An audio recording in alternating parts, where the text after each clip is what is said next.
There once was a man named Mike the Bike Dasher. Always had something corny to blather. Made up new words with the word corn in them. Ate corn for breakfast, lunch, and supper. Him corntastic mornings to start his day. Corn begins to lunch in a bright array. Corntacular dinner, what more to say? Living his corn life in a golden ray.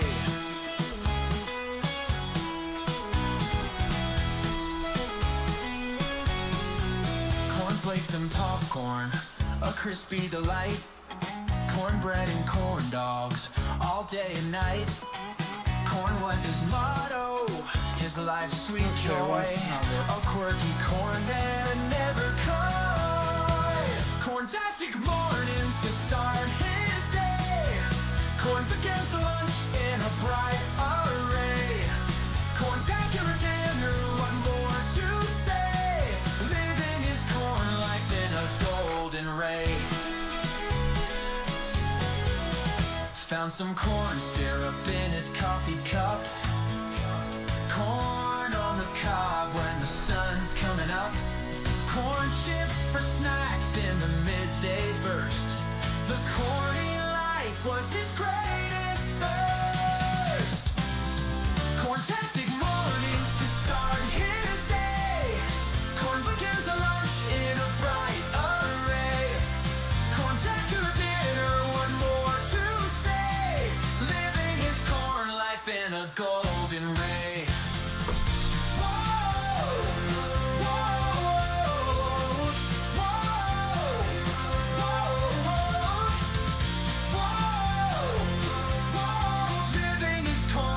In a golden ray.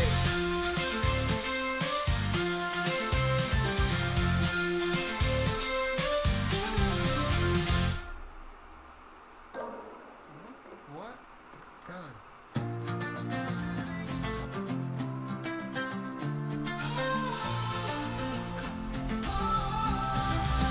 Corntastic mornings to start his day. Corn begins a lunch in a bright array. Corntacular dinner, what more to say?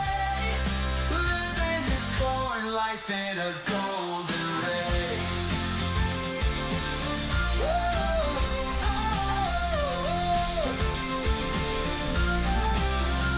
Found some corn syrup in his coffee cup. Corn on the cob when the sun's coming up. Corn chips for snacks in the midday burst. Corn in life was his greatest thirst. Corntastic mornings to start his day. Corn begins a lunch in a bright array. Corntacular dinner, what more to say? Living his corn life in a golden ray.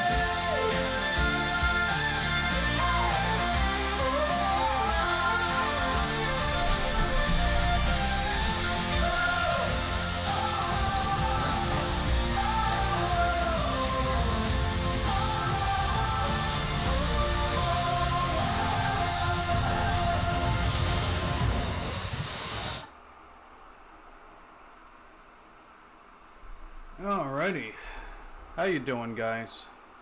It's your boy. Welcome back to Coffee Talky. And I went out to work this morning to see whether or not Wednesday would be ideal for the morning hours, because as some of you guys may or may not know, I've been experimenting a little more about which time slots are most viable for me in my respective market, because we know that the gig economy, the landscape of gig work, and consumer demand and stuff is always changing, so you always have to be willing to adapt your strategies so you can keep making money and all those things and stuff.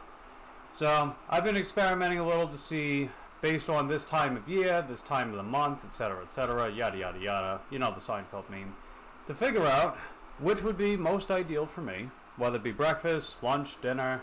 I might even try late night potentially, we'll have to see. And so far mornings have been a mixed bag.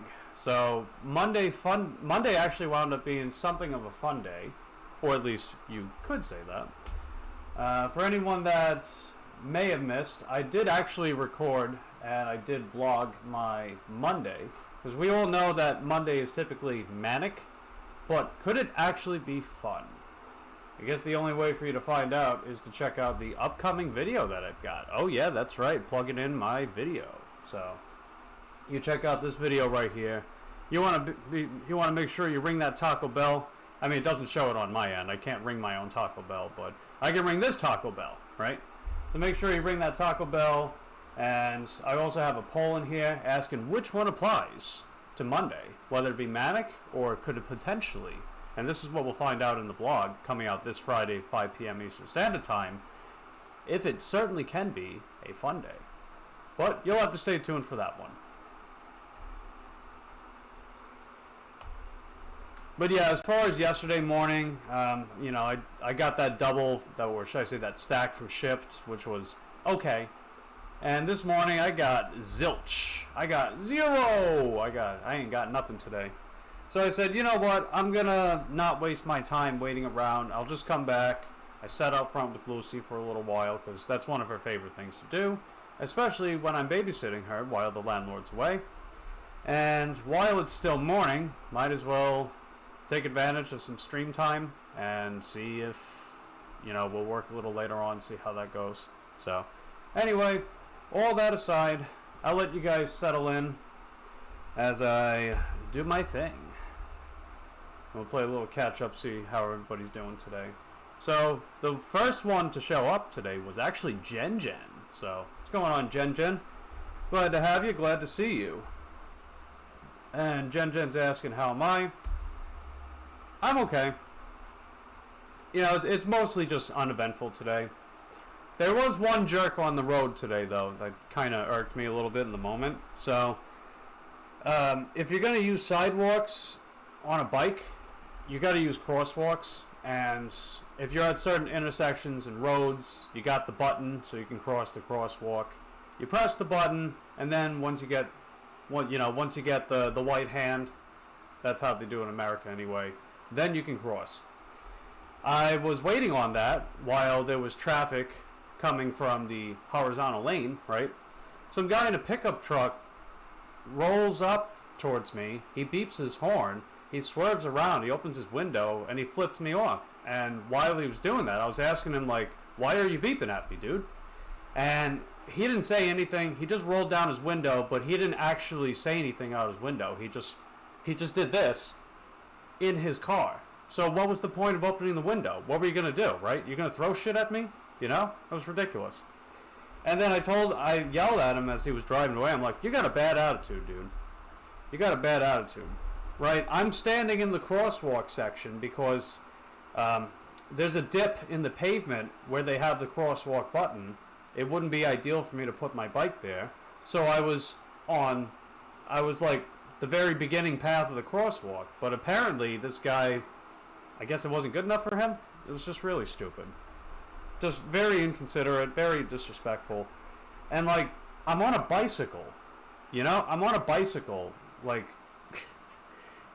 you've got no class, right? Beeping at a bicycle that is waiting to cross a crosswalk. Does that make any sense to you guys? Feel free to share with me in the comment section down below. I just thought that was a little annoying, but, you know, it's whatever. People are jerks. They be acting poopy doopy, which is very no bueno, but I digress. So I see Stats is in the chat, and Stats slapped around the thumb and made it go up. Nice. Is that what she said? Don't forget to lick it though, right? You gotta lick the thumb button, or otherwise it doesn't count. So if you guys are already here, you're getting settled in, preemptively hit that lick button to show your appreciation for my streams and things and stuff. And then we got B in the chat. Hello, Mike. How are you? I'm doing okay, B. I'm doing okay. You know, aside from that little manic situation thing, it kind of reminded me of Manic Monday, except it's Wednesday.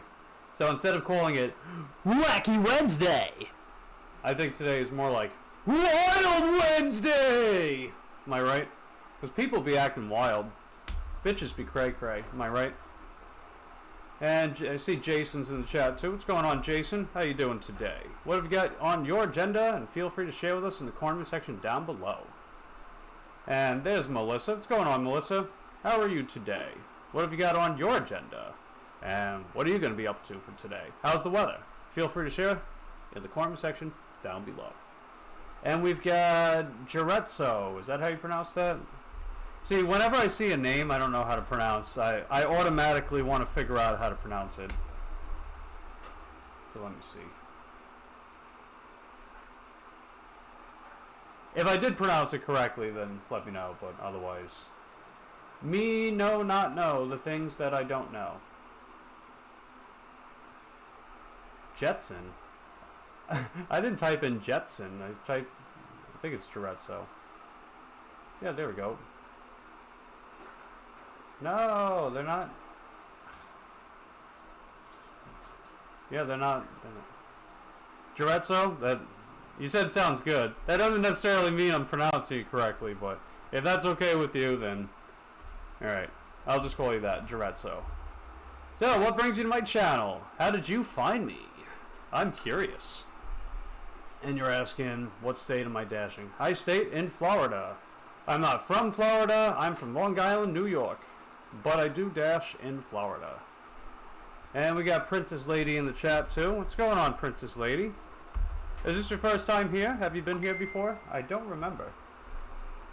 But nonetheless, I am glad to see you. And how are you doing today?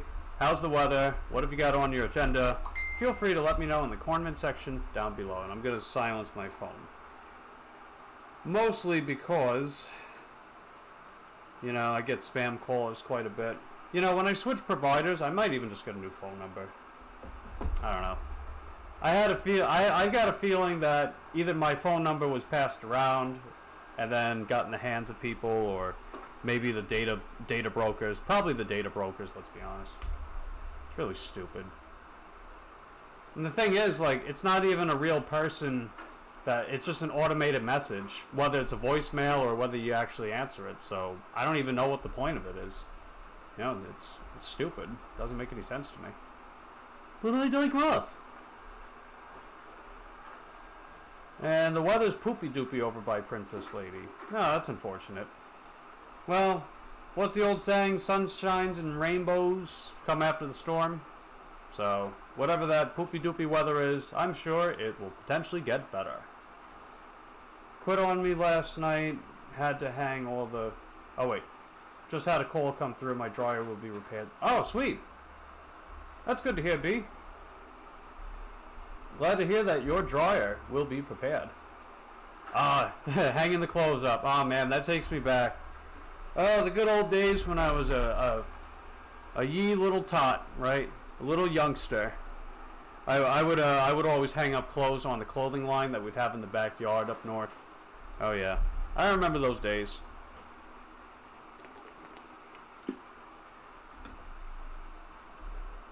Remember those days, indeed. Let's see. You saw me in another dash of sun. Oh, that was Fran. Yeah, you saw me in Fran's then. I gotcha.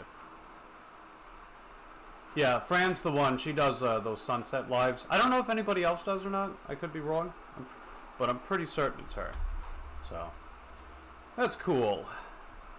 Glad you decided to pop on by. Maybe you'll enjoy the show. I've got other live stream segments planned in the future too, but you know, I got to roll things out one by one. Because one big thing with my work streams is I need a better phone. I mean, look at this thing. Look, this thing's pathetic. It looks like freaking spiders just nest all over this thing. And plus the processor's garbage. So, gotta get me a new phone, which I'll probably just like pay off a phone or something. I don't know. Because I am going to be switching over to Visible in the near future. Because a friend of mine, Mary Wary, aka Mary's Gigs. Speaking of which, Mary's Gigs, we'll plug her in. If you guys want to skedaddle over to her channel, subscribe, lick the video, ring that Taco Bell, tell her I sent you.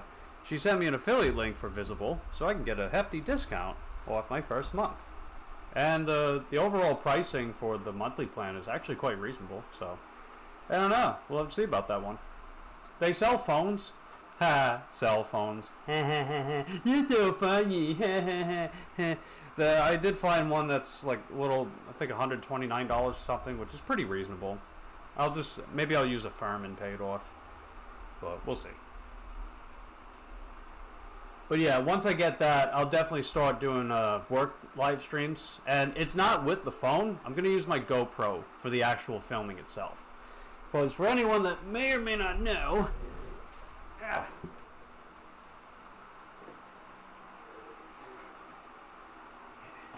That's where I keep my my D words, my secret stash that I sell off in the streets.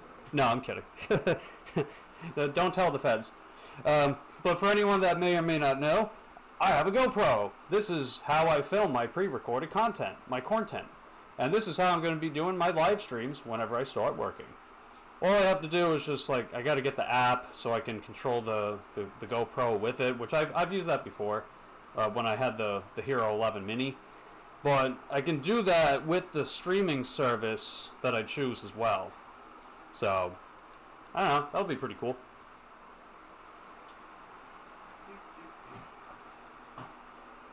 Let me get this pull out of here.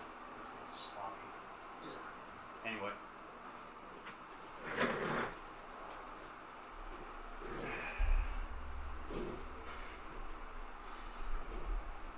And let's see. Got my buddy Ulf in the chat. What's going on, dude? Excuse me. Let's see. My lower back issues are that I need to make glute gains. I used my lower back probably when I did hip thrust. Yeah, so you're not supposed to use your lower back with hip thrusts. You got to keep your spine in a neutral position if you're going to do hip thrusts. So no curvature, no decompression of the spine. You just got to keep it aligned throughout the range of motion. Plus, you should be using the Valsalva maneuver when you're doing hip thrusts anyway. It could be with the machine, it could be with barbell, it could be the Smith machine, doesn't matter. Honestly, yeah, I think you should do hip thrusts, Ulf. So, I know you were doing the machine one at one point. I don't know if that's still in your program that you've been writing lately. I'll take a quick look, not to spoil everything, because you know, any of that stuff.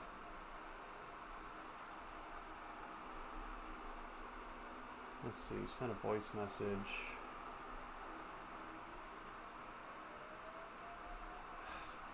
Come on, man, send me voice messages. You know I'm a busy guy, man. But I'm trying to keep up with your stuff too. Is it okay to do hip thrusts with dumbbells? Yeah, that's totally fine.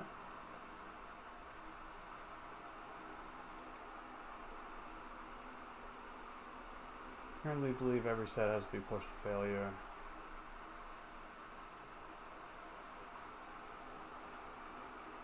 Yeah, you don't have to train to failure.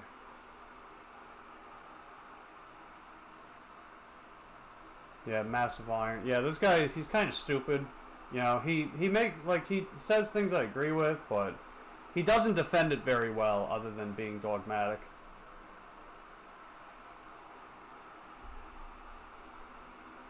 And then there's Lilia, a little cutie pie, flashing her stomach. Petting the forbidden belly. Oh my goodness gracious. Aw. Yeah, if you guys haven't seen my buddy Ulf's channel, he posts a lot of shorts of his cat named Lilia. She is such a cutie pie. She's also a British short hair. And Ulf is really into British short hairs. So if you want to check him out, I should still have his command. So I'll type that in. And if not that one, definitely check his music out. Which is Timothy Toyo.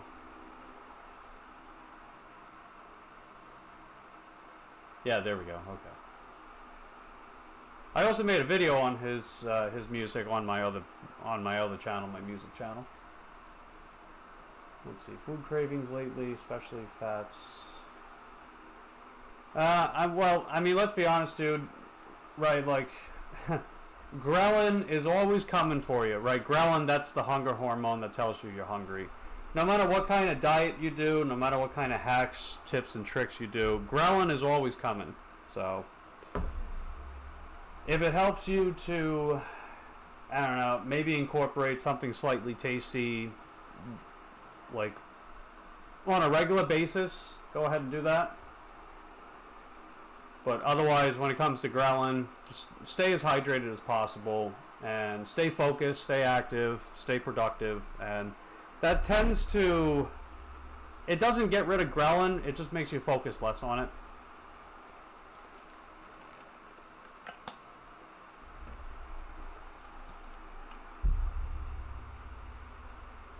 Need to get them glutes popping to save my lower back. Yes, certainly. So I would definitely say get some hip thrusts in. It's more draining than kickbacks, so maybe. Yeah, I don't know what it is, man. Like, your leg day volume is not even that crazy, and you're having a hard time with it. So I don't know if it's got to do with your regimen. I'm not sure. Have you been keeping up with your cardio? Because if you're keeping up with your cardio, but you're also increasing your energy consumption, then you should be able to handle it fine. Unless, the other thing too could also be, I don't know, maybe your work capacity is not high enough too. You might need to start working on your work capacity with legs.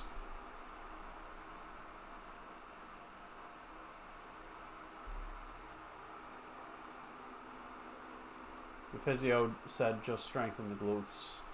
Well, yeah, that's a pretty big one. I'll have to check your voice message later.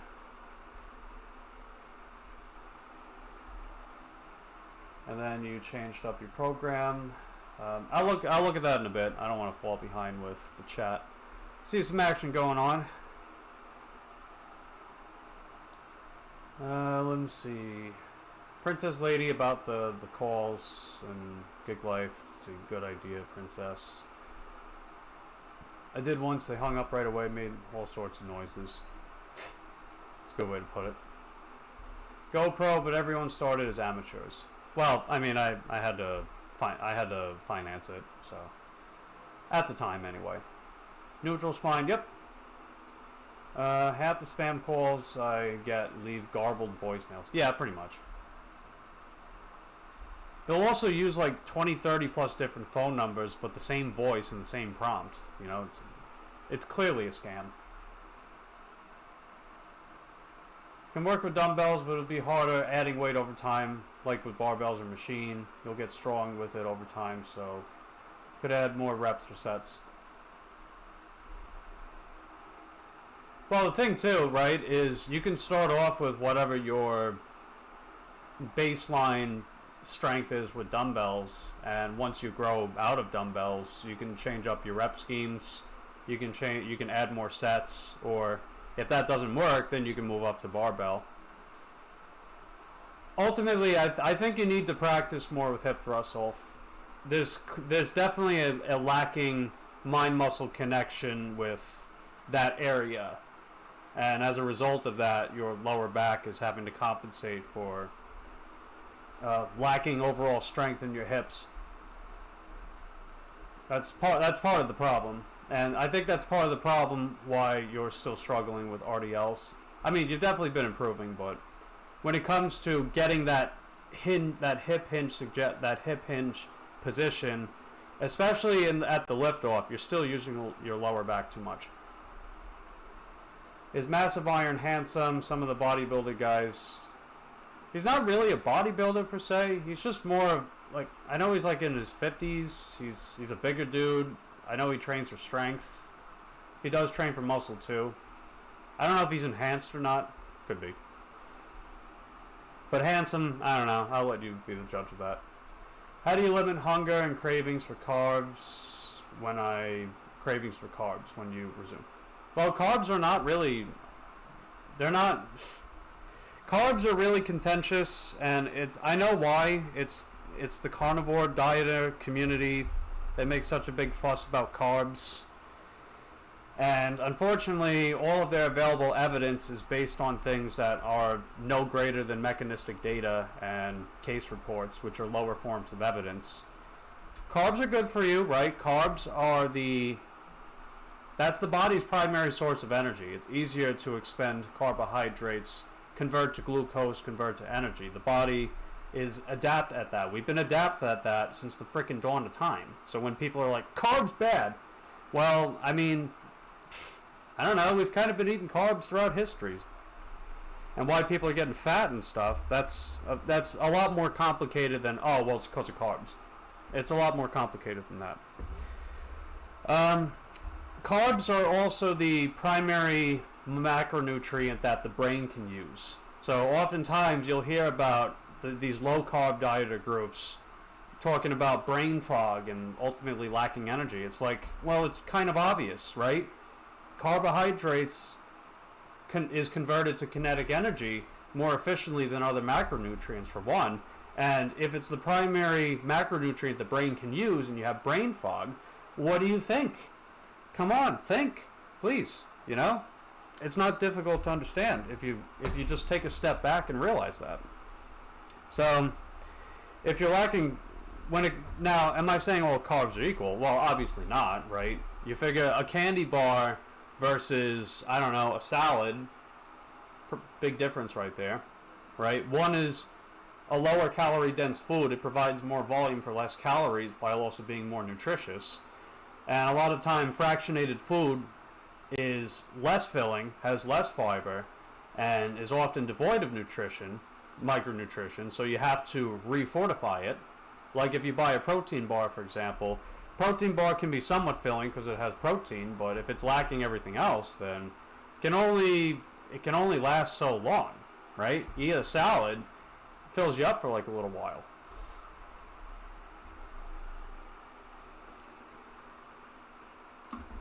But when it comes to kicking cravings, like you're gonna have to eat fruits and vegetables, man, right? People make such a big fuss about fruits and vegetables. Just eat it. That's it. Just eat fruits and vegetables. It's not difficult. And if you don't like a certain vegetable, there's thousands of species of edible plants. You'll find at least a couple that you like if you don't like vegetables. If you hate broccoli, I don't know, try salad. If you hate salad, how about potatoes? You don't like potatoes? Have carrots.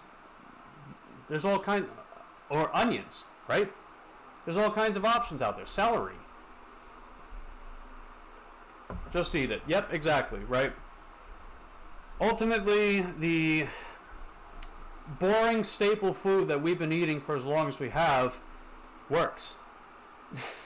Otherwise, not to get into whole like some pseudo intellectual philosophical stuff, but for God's sakes, man, if you actually look at systematic review, meta-analysis data when it comes to fruits and vegetables and other lower calorie dense foods, they perform better with human trials as opposed to mechanistic data where we're seeing if rats get estrogen from soy.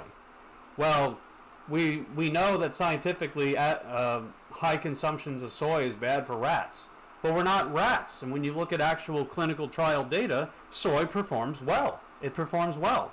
And what am I going to trust more? Am I going to trust the lower form of evidence that uses rats?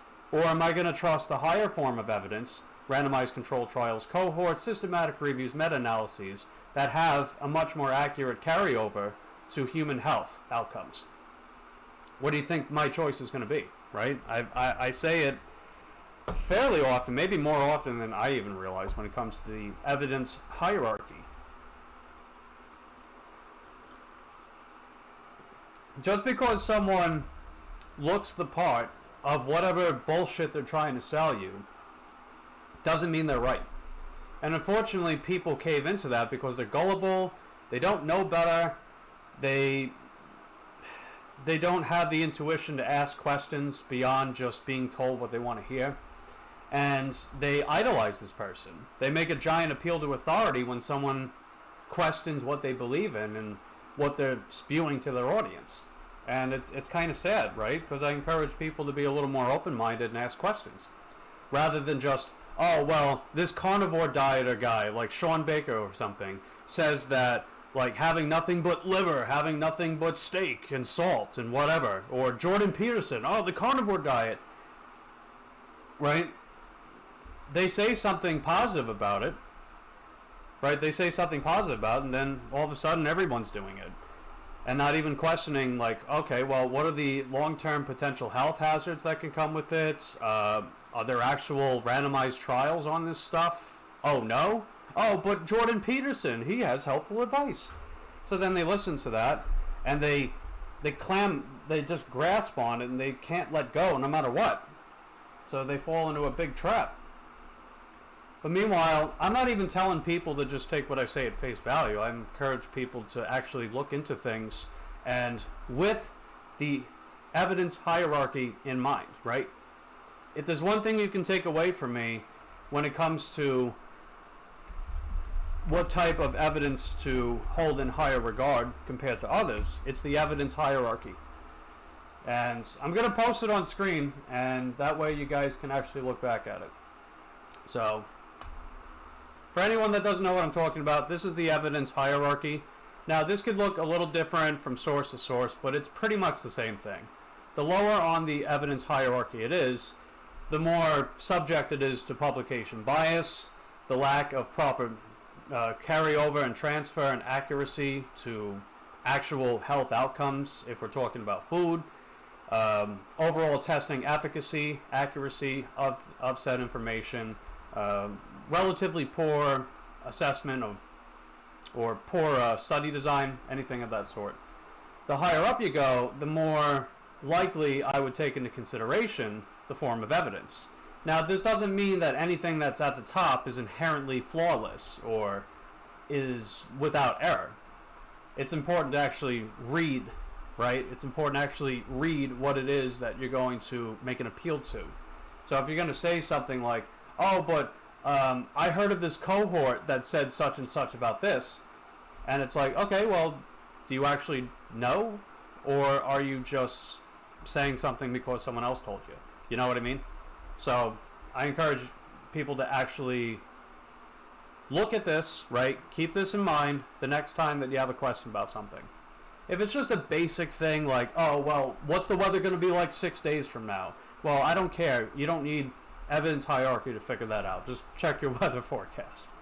But when it comes to something like, oh, are carbs bad? Does soy lead to more estrogen in men or whatever? Look at this. And if you're looking for a search engine that actually helps with this stuff, you can go to PubMed. So this is a good one. PubMed is like a filter, right? When you type something in on Google, you find everything that's available about that topic, good or bad, accurate or not, efficacious or not. But PubMed just looks for higher forms of evidence. You can also go to Google Scholar. Same thing. I'm sure there's other ones out there too, but ultimately this is a filter of a search engine. It's a search engine, but it generally filters out lower forms of evidence, or it shows higher forms of evidence that look over those lower forms of evidence and test whether or not they are efficacious, if they're subject to personal bias, accuracy of the information, etc., right? But take a good look at this. I'll link it in the chat too.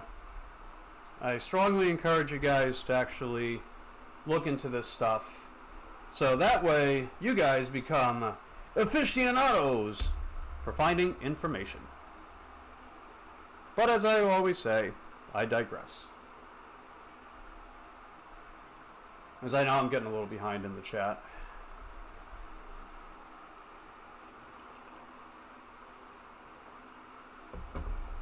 But yeah, carbs aren't inherently bad. But, you know, quality of food counts, lower calorie dense foods, and, you know, just whole single ingredient natural foods, fruits, vegetables, nuts, seeds, beans, legumes, whole grains, you know, staple foods we've been eating forever. And not to steer further, but, you know, we also make justification for meat and cheese and eggs and stuff, but meanwhile we feed these animals the food that we can be eating instead, which is not environmentally cost effective. It's just not, right? You figure 82% of arable agricultural land feeds animals and only provides 17% of global calories. So, just saying. But I digress on that. This isn't a nutrition channel, so I'm not going down that rabbit hole. Let me see. You like red lentils, chickpea-based pasta when you cut, because it's higher in protein than wheat pasta. Yeah, that's true. It usually has like double or 2.5 times the protein. Plus, when in doubt, go on chronometer.com so you can actually create food journals. You can log your food. It shows complete breakdown of the micronutrition, macronutrition aspects of what you're eating. I did mention it on a previous live stream too, but you know, definitely check out Chronometer. I also have it on my link tree, so if you go to my homepage, my link tree is there, so you can look into that. I would link it in the chat. Well, actually, wait, I can do that. Link tree. You'll find helpful resources there. So you're one of trainers, PT. I used to do personal training, but I formally retired a couple of years ago. Doesn't mean I'm not willing to help people. Let's see, add protein. Oh yeah, protein's good, of course. Let's see, Mike, should you try seitan? Says gluten-based. You don't have... I mean, as long as you're not gluten intolerant, right? As long as you're not intolerant to gluten, if you want to try seitan, that's fine, right? You figure 75% by weight of seitan is protein. Or usually about 73-74% by grams. So, you love quinoa. Yeah, quinoa's good. Oh, there's Frank. And there's Chevy. What's going on, Frank? What's going on, Chevy? I see Justin's in the chat, too. How you doing, guys? Yeah, I want to keep up my attendance sheet. But for anyone that's just popping in, if you may or may not know, I do, I keep a log, an attendance sheet. That way I can give everybody a shout out at the end of my live streams. I do my best to keep up with that stuff, you know. And Bushka, what's going on, Bushka? How you doing today? Feel free to share with us in the comment section down below what you've got on your agenda and how's the weather. Body needs fat. Not all fat is bad. My mom was anti... Yeah, not all fat's bad too. So fat's important for hormones and fat's important for heart health. Primarily polyunsaturated, monounsaturated fats. Saturated fat is well looked into with having associative risk of elevated serum cholesterol, which can increase risk of heart disease, which is no bueno. But like I said, don't just take my word for it. Check out those filtration websites so they can pull out higher forms of evidence so you guys can come to your own conclusions about that.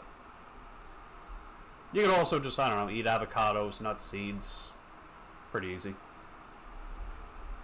Kind of get Google to say what you want to hear. But yeah, pretty much. Right? Especially like the blog articles where people know how to write in an enticing way, or they show a picture to make it a big appeal to authority, etc., etc.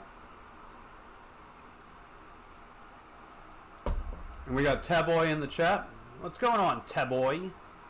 Hopefully I'm pronouncing your name right. What have you got on your agenda today, Taboy?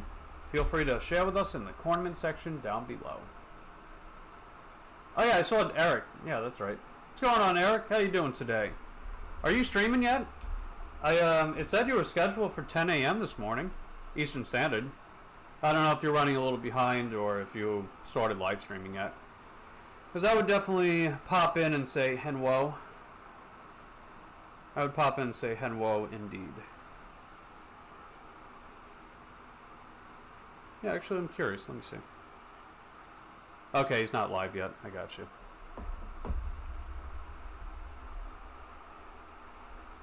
And let's see, what do we got here? That was interesting, Mike. Really need to learn more. Well, you know, just look at that chart that I gave you and take a look at those filtering study / evidence searching search engines, whatever you want to call them, and then come to your conclusions from there. You can handle gluten. Okay, well, it's fine. You figure gluten's not inherently unhealthy. Gluten is the protein found in wheat. Some people are unable to some people are unable to process, digest that protein. So that's what the whole gluten craze thing is, which I think last I checked it was around 6 to 7% of the population's gluten intolerant. So whatever, doesn't matter. It's just a protein, that's all it is. Gluten tastes amazing if it's made right. I sometimes buy it pre-made, make kebabs or tacos with it. Hench Herbivore had recipes, I think. Oh, that's cool. I see Sonny's in the chat. What's going on, Sonny? How are you today? You're going to be going live today? What's on your agenda and how's the weather? Hopefully it's sunny. Feel free to share with us in the corn section down below. Seitan is very low in that. Enjoy it. Oh, saturated fat. That's right. Yep, that's true. It's just primarily protein. By weight, it's about 75% protein. So will you answer more and message her later? Yeah. Just be patient with me. You gotta remember, I'm the... I stretch myself thin a lot. I'm trying to correct that.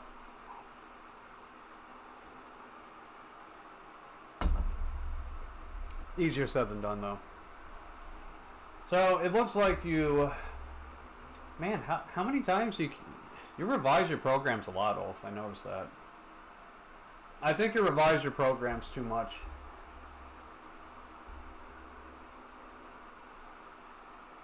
Like, it's okay to make little tweaks and adjustments when necessary, but if you're constantly changing your program, you're kind of falling into old habits, and we know that old habits didn't exactly work out for you. Right? It's hard to be consistent when you're constantly changing stuff. Midfly, cable front raise, leg extension, no stress.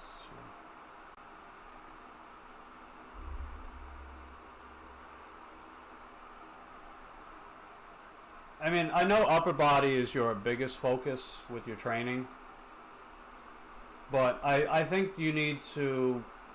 I know I was just going on about the whole revising program, but it's the same, just tweaks. I mean historically, but I have to finish looking at it.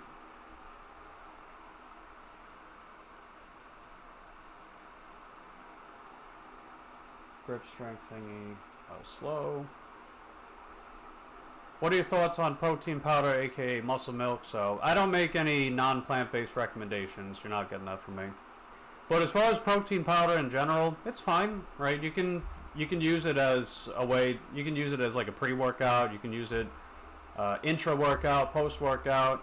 You can just do it if you are on the go. You know, you're busy. You don't have much time to cook. Like you just want to make a quick shake or something. That's okay. I know most plant-based protein powders are very balanced with their BCAA, EAA, amino acid profiles, and you know, just overall lower in calories but relatively high in protein. Some taste pretty good. Price-wise, I don't know. It depends. It depends. They can be fairly cost-effective. Sometimes I think they're way too expensive, but if you just need something that's quick and easy, something on the go, then, you know, protein powder's fine.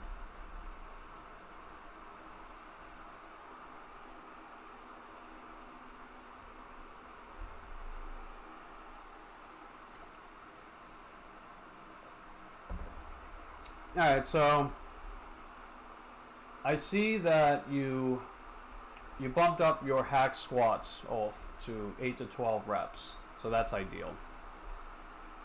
Trap bar deadlift. I think you should go for higher reps with trap bar right now. Glute kickbacks. I mean, if you're gonna keep glute kickbacks anyway, or if you're gonna keep trap bar, which I think is good. It's a good exercise. I would probably go for like sets of 8 to 12 with that too. Because I think with lower body, Ulf, you need to work on you need to improve your work capacity. I think that's part of why you're stumbling with your glutes, per se.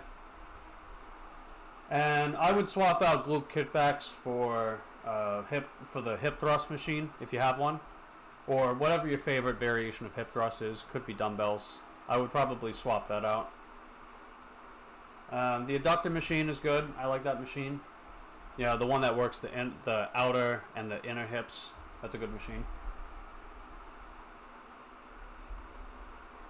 But I mean, yeah, like you only have one dedicated leg day, so if you're only gonna have one dedicated leg day, I'd probably say go for 8 to 12 with the trap bar, and go for hip thrusts.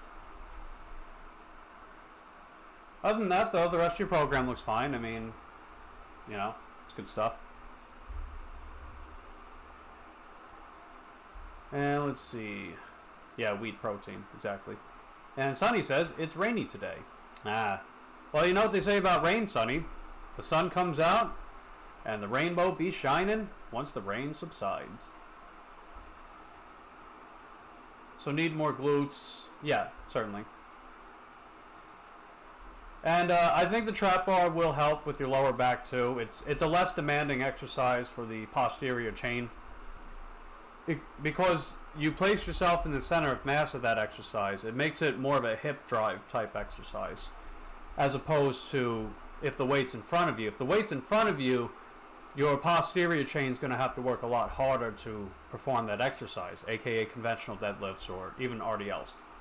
So I think the change of it doesn't really change the resistance curve, it just changes the center of mass.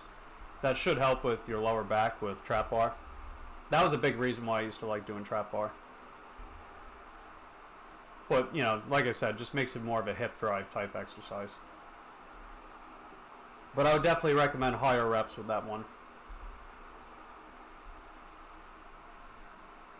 And let's see, soy isolate protein powders taste amazing. Use apple pie flavor in my smoothie. Tastes amazing. Yeah, if you got a particular brand, or if you got the link to that, Ulf, you're more than welcome to put it in the chat. Because if you got a wrench, you're allowed to use links. YouTube won't just snatch them up and delete them.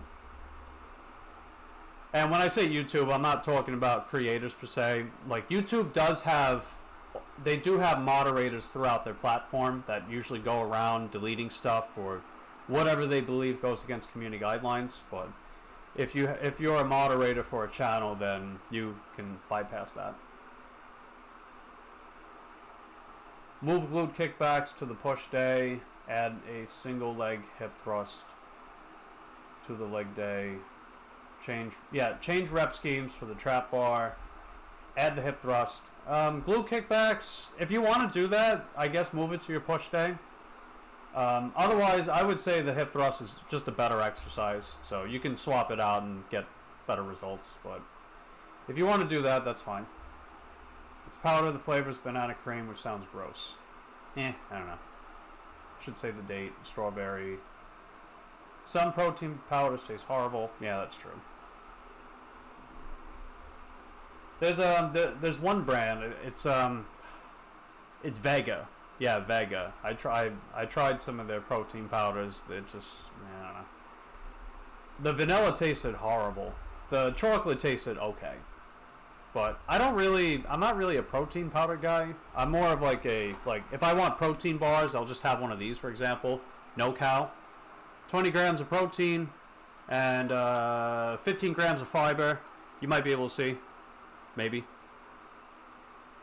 Yeah, it might be a little blurry, but 15 grams of fiber, 20 grams of protein, 200 calories. They're pretty good. I get mine from Walmart. They sell them at Target as well. I like those Soylent nutrition shakes too. They're pretty good.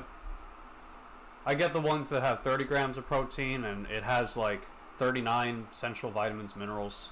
So even though I don't really need it, since I do eat fruits, vegetables, whole foods throughout the day, I just see that as like a bonus on top of everything. But I digress. And we got Corey in the chat. What's going on, Corey? How are you today?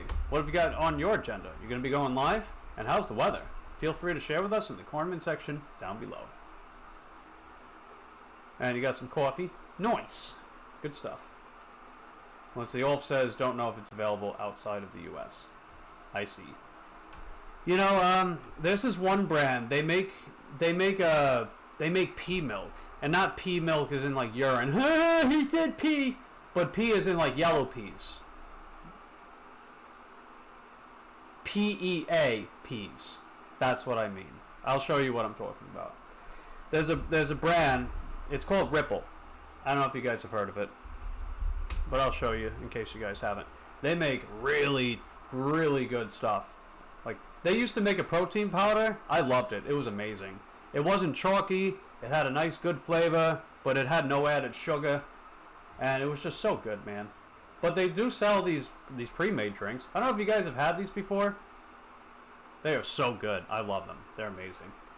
Plus, they have your RDA of vitamin B12 in them, so you can basically have a nice, tasty, creamy, delicious way of getting some B12, and it's 8 grams of protein.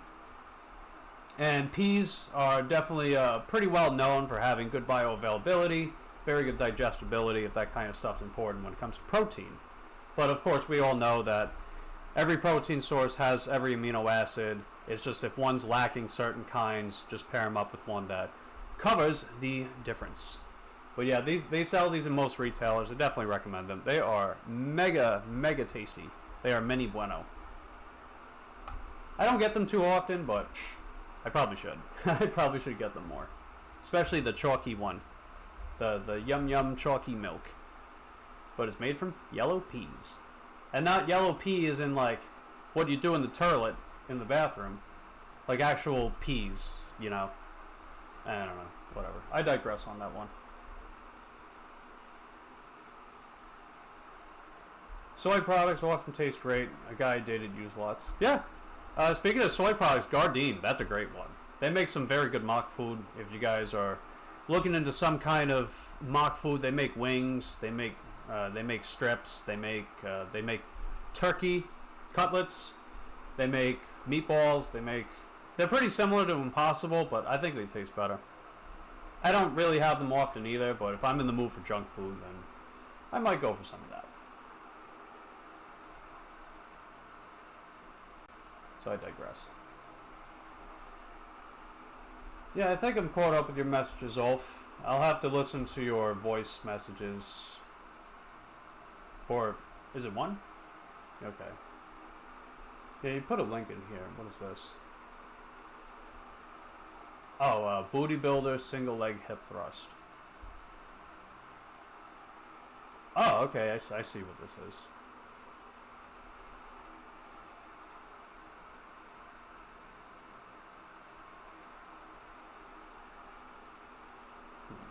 Curious.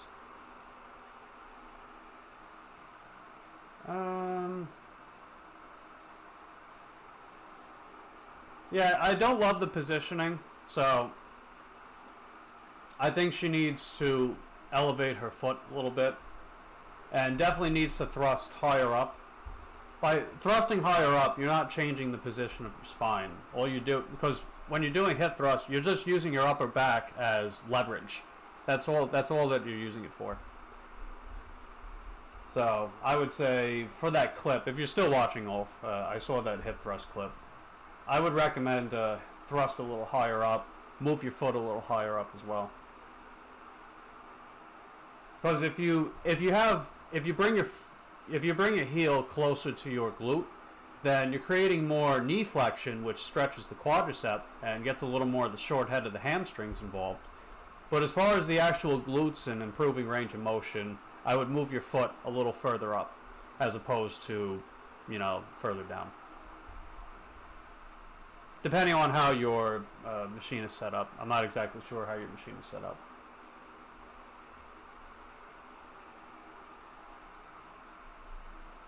Plus, it's just sort of a weird position to put your body in for some people. Some people don't have the mobility to have their foot very low with hip thrusts, single leg or not. But yeah, try out single leg, see if you like it. And if you don't prefer that one, then just use 2 feet. If you like dumbbells better than the machine one, that's fine too. If you like barbells better, then I would just say get one of those pads for the bar That way it doesn't like dig into your groin area as much. Yeah, anyway. I see farmers in the chat. What's going on? First generation farmer. How's the weather over by you, buddy? Is it getting warm yet? Feel free to share with us what you've got on your agenda in the comment section down below. I see Valerie's in the chat too. What's going on, Valerie? What have you got on your agenda today? You're going to have another live stream challenge? You're going to kick Abe's ass again? Eh? Are you going to do that? I don't know. But feel free to share with us in the comment section down below. And if you guys have yet to show some love to Valerie, aka Valentine Cruises, definitely go check out her channel. Bit of a tight race between me and her as to who's going to reach 300 first. A little rivalry going on, if you know what I mean. She's nipping at my heels though, man. She's got 234 subs, and she's killing it with the views. She's doing awesome. So, great work, Valerie. Good stuff indeed. And did I miss anyone else? Let's see. Yes, and P stuff. P-based stuff tastes good. I'm experienced soy products. Yeah, soy usually tastes a little better in my opinion.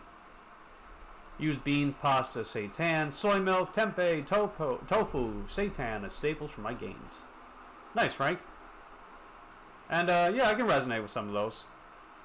I've never got a diagnosis for being intolerant to gluten, but I don't handle pure gluten as well as other people. I handle it better than my mom. Now, I know my mom is definitely gluten intolerant for sure.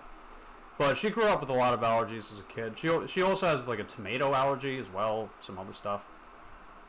I don't know. My gym has the same machine, exactly the same. Oh, okay. So yeah, for that machine, Ulf, I would say lift your foot up a little more. And go for, be a little more parallel with the walls, or be a little more parallel with the floor or the ceiling. In other words, raise your hips up some more. If you don't have the current strength or mobility to do so, then try to hold a brief pause at the top as high as you can for a little bit.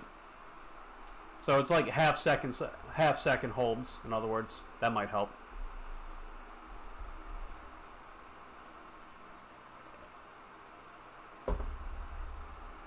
Never tried the booty builder, but I've done high foot leg presses, split squats. Yeah, those are good too. Those are good too. In Ulf's case, I'm trying to get him to do a little less with the glutes and hamstring, or trying to get him to do a little bit less with the quads and hamstrings. So, to get a little more glutes instead. Heard something. That was weird. But yeah, I'm trying to get him to get a little more out of the glutes, because it seems like with a lot of his exercises, surrounding musculature takes over. What the hell is that?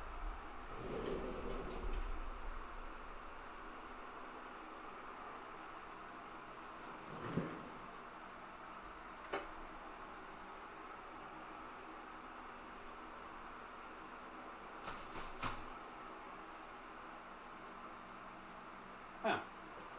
Well, that was totally not weird or anything. I don't know if you guys heard that. It sounded like someone was like breathing, you know what I mean? Freaking weird. There's nobody out the window. And no, it's not because of like, oh, horrible, he's paranoid, oh my god.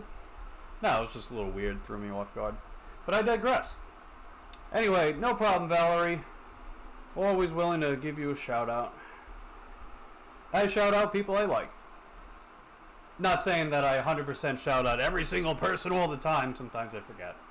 But, don't forget, I always give you guys the opportunity to use your commands in the chat. Oh, there's Lucy. For anyone that has yet to meet Lucy, this is Lucy. Boop. Hi, sweetie. Yeah, you guys can see her. There she is. So, this is my little furry niece. Her name's Lucy. And I've been living with Lucy and my landlord for 5 years and counting. And only a few months after I moved in, my landlord adopted Lucy.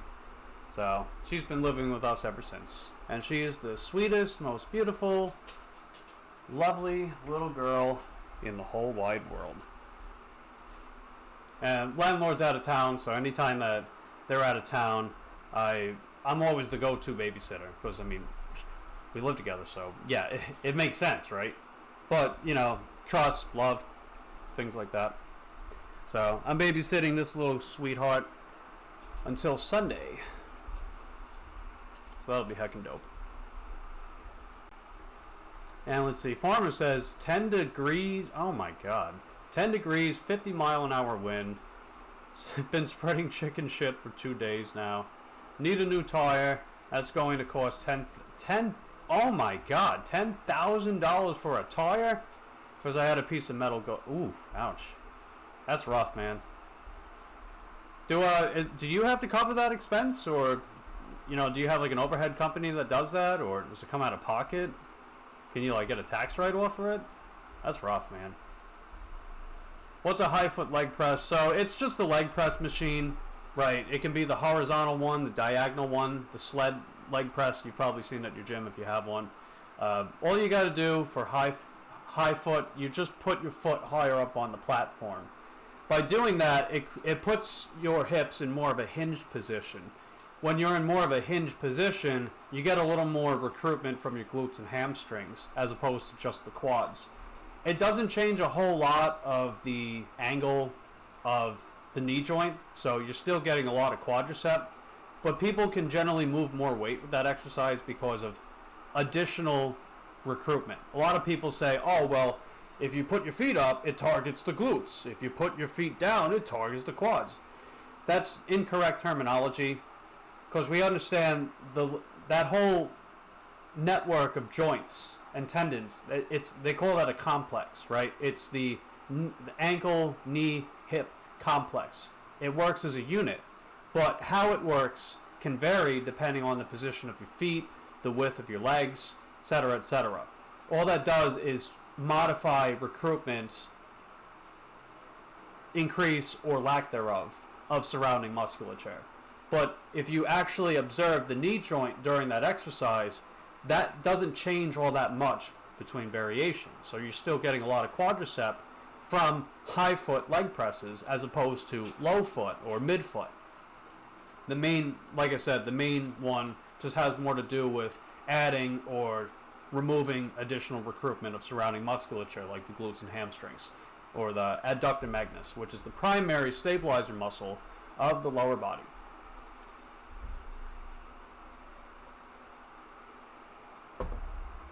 And I mean 101 with Mike the Bike Dasher. Am I right? Let's see. What's going on in the chat? What's going on? Let's see. Hey, Val, how are you? Says Corey. And we got Stiffy Jacobs in the chat. What's going on, Jacobs? Still can't get over that name, but what's going on, buddy? How you doing today? What's on your agenda? What have you got planned? How's the weather over by you? Feel free to share with us in the cornment section down below. You know a few people with nightshade allergies. Oh yeah, I've heard about that one too. I've heard about that one indeed. Allergies are quite intriguing, to say the least. I don't know if I outright have any. I do suspect I might have an allergy to down feathers, but never officially been diagnosed for allergies. Let's see. Something. Never tried the booty built. Okay, Isidore says probably can handle me. I don't know. Have foot higher on the leg press. Yeah, so get rid of that word target. Emphasis or recruitment are more accurate ways to put it. Although when you say that, I know what you're talking about, but as far as actual terminology, additional recruitment or reducing recruitment of such and such.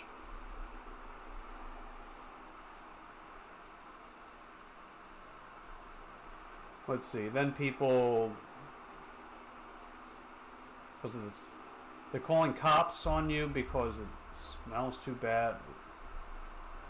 Imagine people calling cops on people over a smell.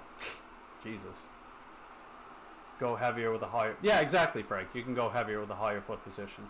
That's because of the additional recruitment of your glutes and hamstrings. Because a hip hinge is a mechanically stronger position compared to primarily knee flexion extension. Because it's more joints, more muscle groups. Makes sense. Let's see. Corey, you're doing good. You're driving to Cali today, Val. You're going to be vlogging it? You're going to be live streaming it? That'd be heckin' dope. I'll definitely tune in, and I will pop in and say, "Hen-wo." Yeah, people are calling the police for farm smells. That's so stupid. It's like, hey, I don't like the smell of this farm with a bunch of cows. They're just cows just taking shit everywhere. Oh, it smells like poopy poop. I'm calling the police on you. Get arrested. It's so stupid. Oh, you're funny, Isadora. You like your feet high, not bad for my weight. Ah, Jesus.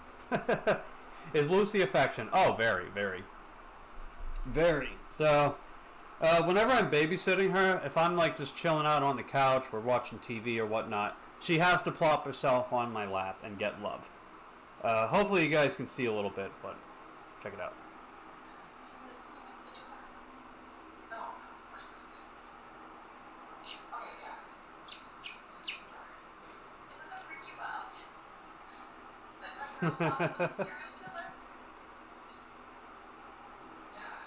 And she loves it. Come on. Look at that face. Look at that face. Right, the eyes are closed, snuggling up on her unkie. I mean, tell me that's not love. Tell me that's not love. Here's another one. Just plopping down like a little sphinx.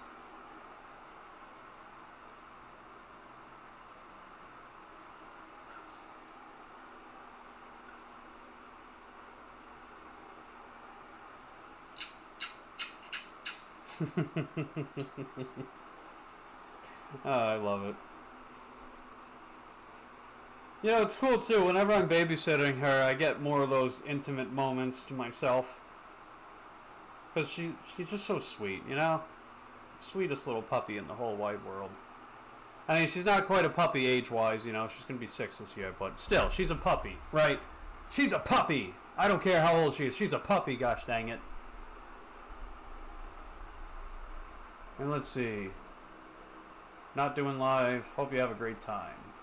You have to cover all... Oh, no. You got to cover all expenses. The only cost I will not cover is if I get crop insurance. My crop does not do good. I get money from my... Okay, that's good. At least you get something out of it. But, man, you got to cover that expense. I hope you got your tax write-offs for that stuff. I think you qualify, right? Lower that tax bill a little, man, you know? That's awful. But, you know, you gotta do what you gotta do at the end of the day, I guess. It's still quads with high foot position, but when it's higher, it's less quads than lower foot.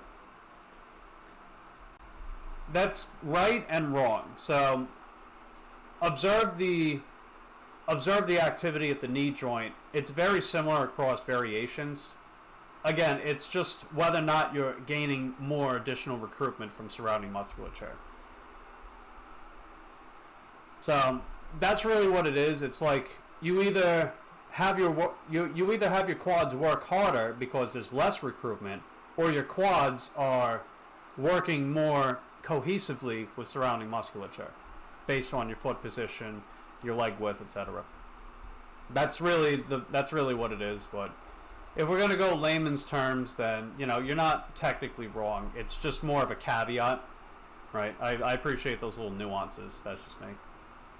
Seated calf raise is mostly soleus. When the legs are all stretched out, it's more gastro or was. Yeah, that's correct. So the gastrocnemius.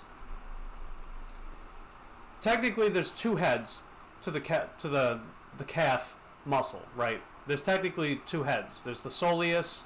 There's the gastrocnemius. The gastrocnemius attaches directly to the back of the knee. So it's that little bulging part at the top of the leg. So, there we go. Cool. Feet pics. No, I'm kidding. But this area right here, right? This is the gastrocnemius. So it's that bulge that attaches right to the back of the knee. The soleus... Okay. There we go. Cool, soleus. So the soleus runs along the side of the leg, right about here, down just below the ankle joint. So it stops right about here. So that's the soleus. The soleus is most involved whenever you have flexion at the knee, the gastrocnemius is most involved when your knee is extended. So oftentimes you'll see people performing multiple variations of calf raises because they're emphasizing, different parts of the calf muscle. So seated calf raises are going to emphasize the soleus because the soleus is more involved with a flexed knee position. And some people are going to do standing calf raises, or in some cases they'll do calf raises with a leg machine because it's more involved with a fully extended knee. So, important caveat there. And I see Snack Samurai's in the chat. What's going on, Snacky Boy? How you doing today, Snacky Boy? Feel free to share with us in the comment section down below. What kind of snacks you're going to be having today? And I don't know, maybe later on I might be delivering some snacks. I guess we'll have to find out.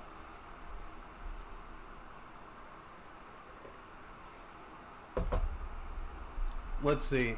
Chicken shit smells the best. Pig shit is the worst. You know why it might be? Because pigs will... You leave pigs to their own devices, they'll eat practically anything, right? Pigs are very well adept generalist type animals. They'll eat anything. Like, they can hunt for food, they can scavenge corpses, they can eat vegetation. They'll do anything to survive. Other animals are more herbivorous, per se. So, I mean, also how they digest food can vary too, but typically speaking, right, different diets can dictate the shape, the consistency, the smell of poopy doopy. So, that does make sense. Let's see. Mike, looking forward to your custom emojis when you're eligible to make them. Heck yeah, man. Heck yeah, I'm looking forward to that faux show. I definitely have a really cool idea about different various corn and different various emotions based on the type of corn. And, you know, like corn emote, right? Emotive corns, or I'll figure out a name for them, but different types of emotions, the corn will look or act or say something differently. That's what I'm going to work on as far as those type of emojis. So they'll be a little more custom, per se, and I'll definitely make quite a few of them. I'll also make one for the cargo trailer that I have. I'll make one for the bike. I have PNG images. I can just shrink them down and then bam, there you go. I think I have to credit the companies though, so I will keep that in mind with making emojis. And I'll make some other stuff too, but I definitely have a lot of different emojis planned for this channel. And once I get to that point, that would be heckin' dope. Shrooms has its smell, that's for sure. Oh, I bet. And M says, cute video, and she says, she is affectionate, I see. That's putting it lightly. She is so sweet. Lucy is just so gosh darn sweet. She can also be very frisky, very playful. She loves go swimming, she loves going hiking. She just loves being outdoors and doing stuff outdoors. So, I make sure to give her plenty of outdoor time whenever I'm babysitting her. That way she's got a little consistency with her routines and schedule, even when my landlord's not here. Pigs are very intelligent, love to play. Yeah, that's true. That is true. Pigs seem to have comparable intelligence to dogs, maybe even more so. And they're clever. They're clever, right? I've seen some footage of mirror tests with pigs, and essentially, like, you would create a maze, right? The people in the study, they created a maze, and the pig had to figure out how to get from start to finish throughout the maze. And there were mirrors on, I think, both sides of the area with the maze. The pig was using the mirror to find the sense of direction to get out of the maze.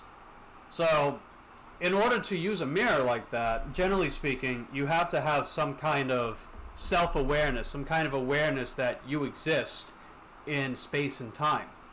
So, that's definitely a pretty strong indicator that pigs, at the very least, have that kind of self-awareness, you know? It's also observed that pigs can have sex for pleasure, pigs love to play,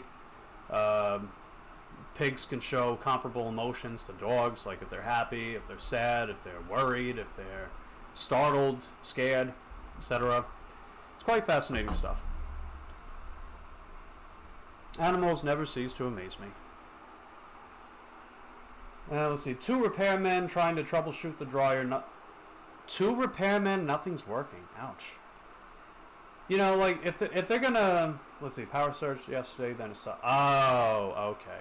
How long have you had it for? Is it an old piece of machinery? I guess, I don't know. You got, like, renter's insurance if you rent? Maybe they can cover a new dryer for you? If not, then hopefully the electricians or the repairmen, I mean, hopefully they can get to the bottom of it.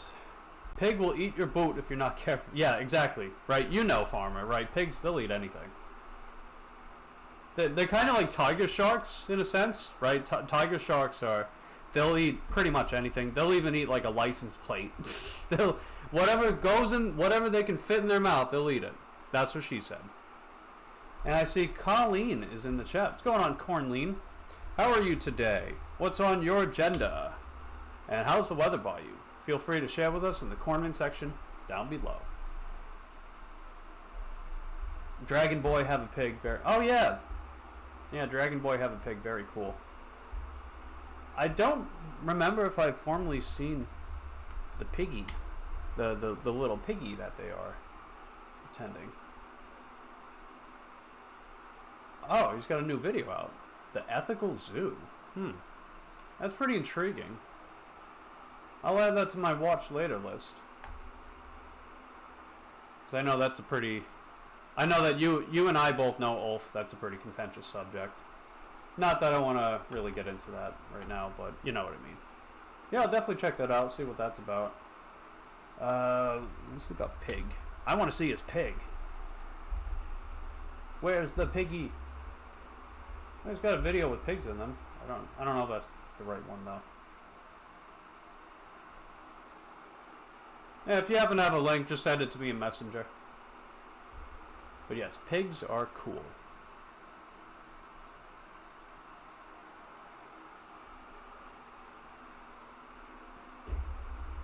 And let's see. B says, "Good morning, Colleen." Colleen says, "Morning, B." And let's see. Isadora asks, "Will you have that cat as an emoji? You have them everywhere. American... British short hair? I know my buddy Ulf would really like me to have a British short hair emoji. So, just for him, I will definitely have a British short hair emoji. Because my buddy Ulf, he's always in my chats, at least to some extent, and he's been a big supporter of not just this channel, but he's been supporting my YouTube endeavors for almost 2 years now, so he's a cool guy. Definitely go check out my buddy Ulf, especially check out his music, Timothy Toyo. And like I said before, I made a video on that if you want to check it out as well, but definitely go check his music out. He makes spicy alternative rock music, pulling all kinds of various influences from like the Velvet Underground, the Beatles, the Smiths especially. So if you're into that sort of thing, definitely go check out my buddy Ulf's music, Timothy Toyo. And let's see, it's snowing in Oregon, says Cornleen. I see. I see. Well, if you decide to build a snowman, let us know. Maybe take a picture and send it with your community posts. Do you have community posts, Colleen? I don't know. How many subscribers do you have? Okay, you got 24. Cool. I think you have enough subs to make community posts. Maybe you could take a picture of a snowman. I mean, if you want, whatever. Okay, looks like Eric's going live. Cool. Yeah, he said he was supposed to go live at like 10 a.m. That's 2 hours ago. Henwo, tardy boy. I'm gonna get on his case a little bit. Yeah, baby. What are you gonna do today? Playfully, though. What's up, Mikey? Are we excited about tomorrow? Yeah, we're very excited. Then I gotta give him a like the video. There we go. I'll pop in again and say Henwo Part 2 Electric Boogaloo. Liberty caps are amazing. I do them when I hunt them in autumn. Maybe Liberty caps? Oh, okay, yeah, that's right. Mushrooms, I got you. So yeah, I'm not exactly a mushroom, well, shroom aficionado, but I do remember those being mentioned, and golden teachers. My buddy Ulf, he's it's in his name, that golden teacher, which is so funny.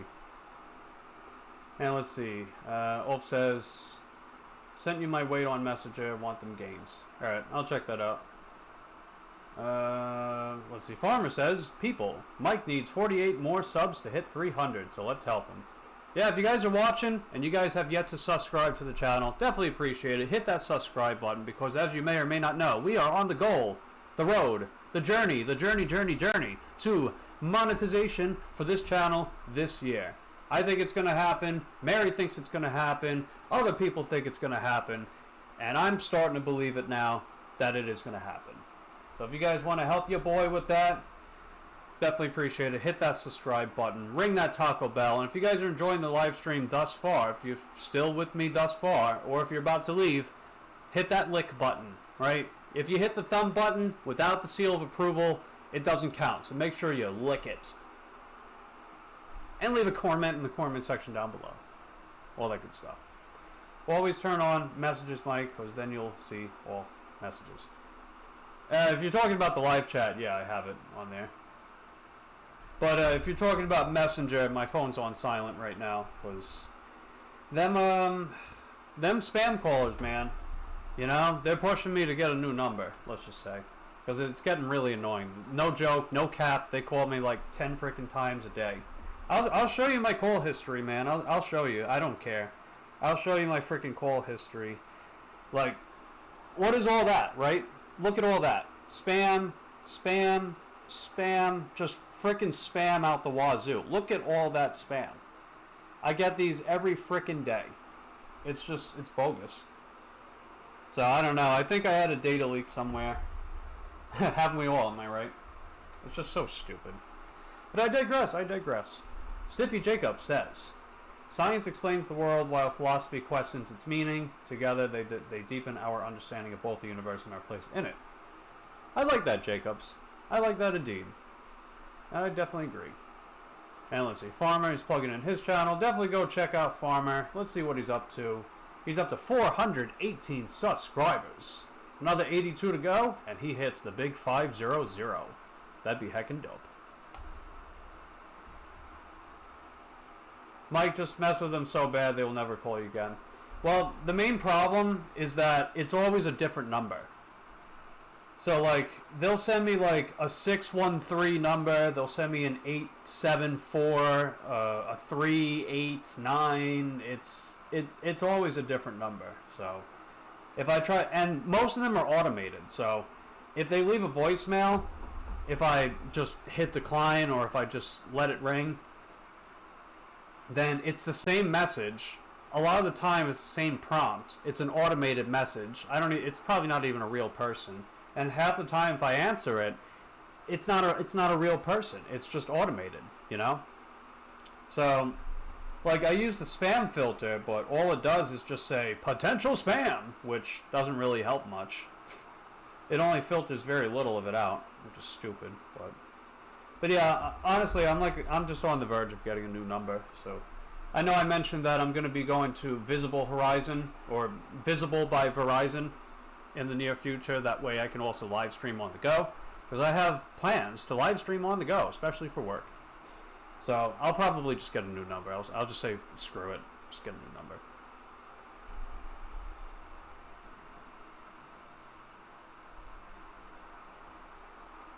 I know when it came to me switching emails, I used to use Gmail, and when I used Gmail, I constantly got spam.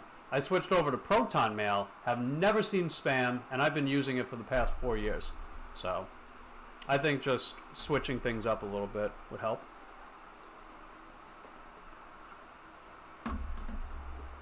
You got spam calls, then I messed with them. I've never got a phone call since messed. Well, I'm glad that worked out for you, Farmer. Yeah, Colleen says, no good. I hate that. Yeah. Not only is it no bueno, it's bad juju. Bad juju indeed. And Colleen's got some corn. Nice. Frank said I was addicted to the C word and lots of heavy stuff lately. Shrooms saved me. Well, I mean, don't. So here's the thing with addiction, right? If you're prone to addiction, can you outright get rid of addictiveness from your genes? It's complicated, right? So if shrooms is something that you're doing to help cope with other addictions, then you're still addicted. It's just you're not addicted to the worst things. It's like if you got a cancer that eliminates the effects of a cancer that you already have, in the sense that it makes it makes it more bearable, but it's still a cancer. Does that make sense? Addiction's kind of like that in a way. I'm not an addiction expert, and I'm not a medical expert, so please take what I say with a grain of salt. But if that is helping you, then I'm glad it's helping you in that sense. But I would definitely speak to a qualified medical professional if you genuinely need the help for that stuff. Meant live chat. Yeah, I have live chat set to all messages. I mean, when the chat gets really active, it's, I can potentially miss something. Now, if you want a guaranteed response to a chat, send a dono to my Streamlabs, and you'll get a guaranteed response that way. But you don't have to do that. I still try to keep up with the chat anyway. Why did the gym bro bring a pillow to arm day? He had a secret to big biceps, was plenty of curls before bedtime. Ah, I see. Well, I mean, they live at the gym anyway, right? I'm kidding. And Becca's here. What's going on, Becca? Glad to see ya. How you doing today? What's on your agenda? How's the weather? Feel free to share with us in the comment section down below. Do you do live streams for what? Do you do live streams? Okay, so your last stream was 3 months ago. Yeah, you plan to live stream any soon, Becca? I would definitely pop in and say henwo. So it looks like you had you had 2 vlogs on your bike, and then you had a vlog of playing video games. Oh, that's cool. But yeah, if you feel like live streaming anytime soon, that'd be pretty cool.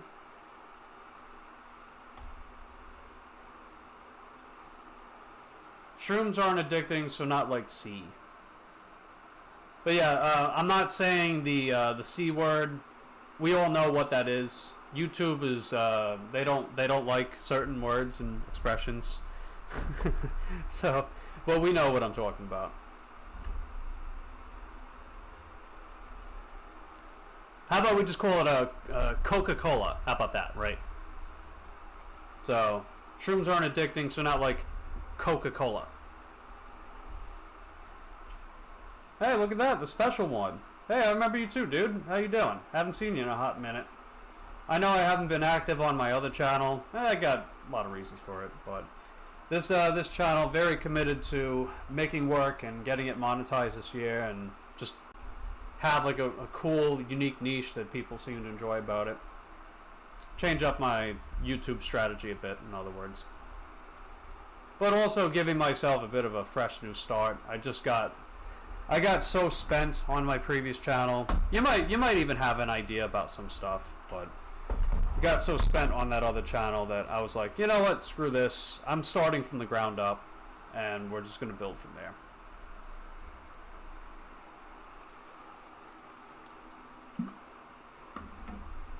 And we got Albert. What's going on, Albert? Got a lot of people popping in today. That's cool. So what's on your agenda today, Special One and Albert? How's the weather over by you guys? Feel free to share with me in the comment section down below. And yeah, Special One, still rocking the hat. Still rocking the hat. And still rocking the room, you know? I got that same poster. I just moved it into the corner instead of having it closer to the door. So, a little bit of familiarity for any, for people like the Special One or Ulf or anyone that used to tune into live streams I did on my previous channel. I unlisted all of them, and I have reasons for that, but not getting into that today. Gym bros like to stimulate two heads at the same time. Yeah, doing the bicep curl. Okay, okay. All right, Mr. Innuendo. But hey, an innuendo is not explicit, so. Plus, you know, I like to reference the number 69. So, that's acceptable for me. Plus, I mean, come on. We universally agree that the number 69 is noise. Coca-Cola Zero. Yes. And let's see. Becca says, I do streams once in a blue moon. Yeah, I saw that. Well, I wasn't on this channel when you did that, but I do see that you had a little collab with Tornado Garden. But yeah, that'd be pretty cool. I'd be down to see your next stream. That would be heckin' dope. I know I certainly plan on getting e-bike work vlog streams. I'm going to be rolling them out this month, but I got to switch providers first. And get a new phone. Definitely need a new phone, because some spiders done attacked my phone, as you can tell. You know, got that whole spider web thing going on all over it. And, yeah. Plus, the processor for this phone is... it's shit. Pardon my French. It's shit. It's very many no buenos.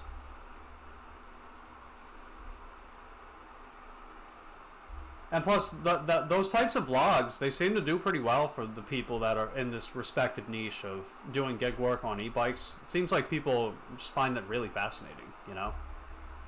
It's kind of a shame that there's not a whole lot of e-bike gig workers on this platform, and there's not a whole lot of content to pull from them yet.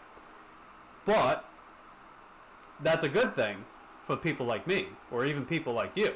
Right? We can capitalize early on this niche. So we're sort of like pioneers in a way, right? Cashing in on this type of niche early on. So that way, once people have like a full recognition and maybe somewhat of a appreciation for e-bike content as gig workers, we'll be the people that a lot of individuals gravitate to, right? Like Electric Scooter Company, for example. He's got a big platform. He's got like over, what, 23,000 subs? So he's got a pretty big channel. And he does his e-scooter, e-bike vlogs as well. You know, like his live streams. And he gets a good amount of viewership. And even seeing a fraction of that would be really awesome, dude. I mean, people seem to like these streams as it is, so... Given, which obviously I'm very appreciative of. I'm glad you guys at least find my channel somewhat intriguing, somewhat entertaining, quirky, interesting, whatever it is that you might find entertaining about me and my channel. I think people will definitely find that with my upcoming work live streams.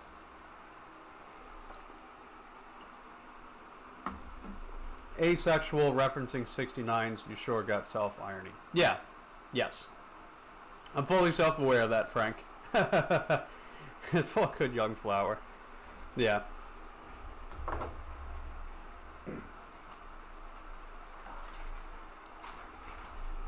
Like, I think the best way to put my personality is I'm more than the sum of my parts. If I were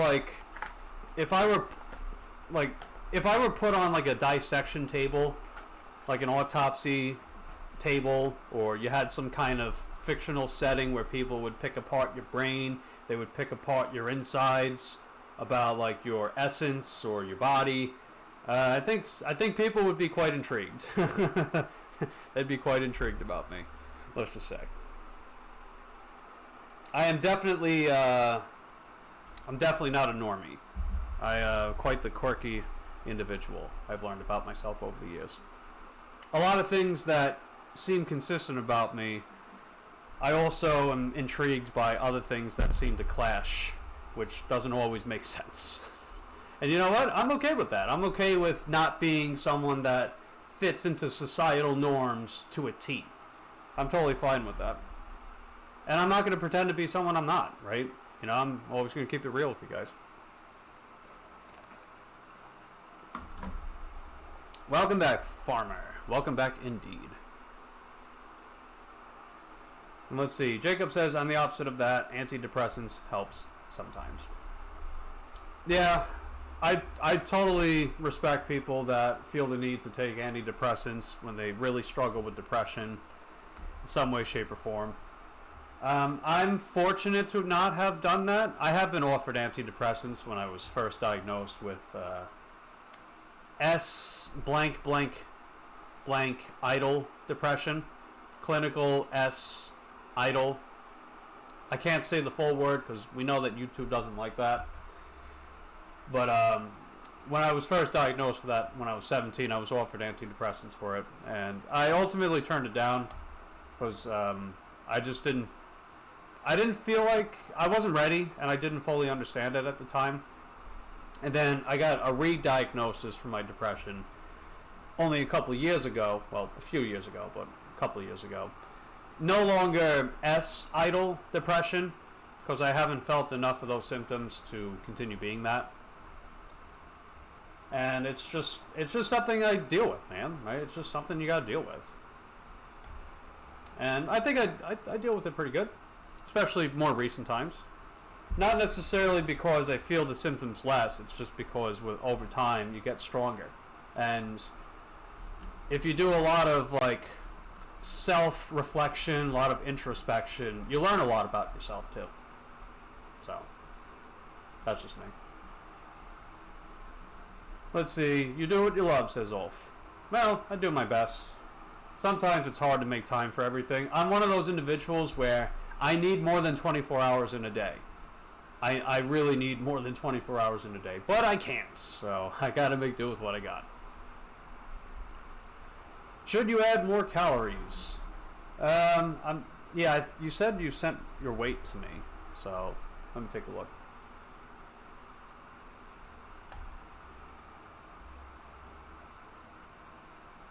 Okay, I see. So you're still around 80-ish kilograms. 3,000 training days. Excuse me. 2,000 rest days. So when you have 3,000 on your training days, do you have that for all training days, or do you vary your energy consumption based on the type of day?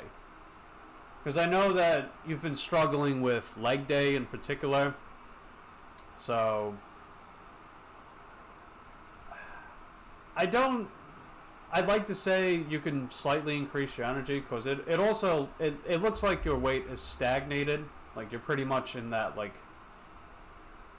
that maintenance / recomp type of weight situation, where your weight doesn't really move up or down, but you can still see progress with your physique or the amount of poundage that you move in the gym.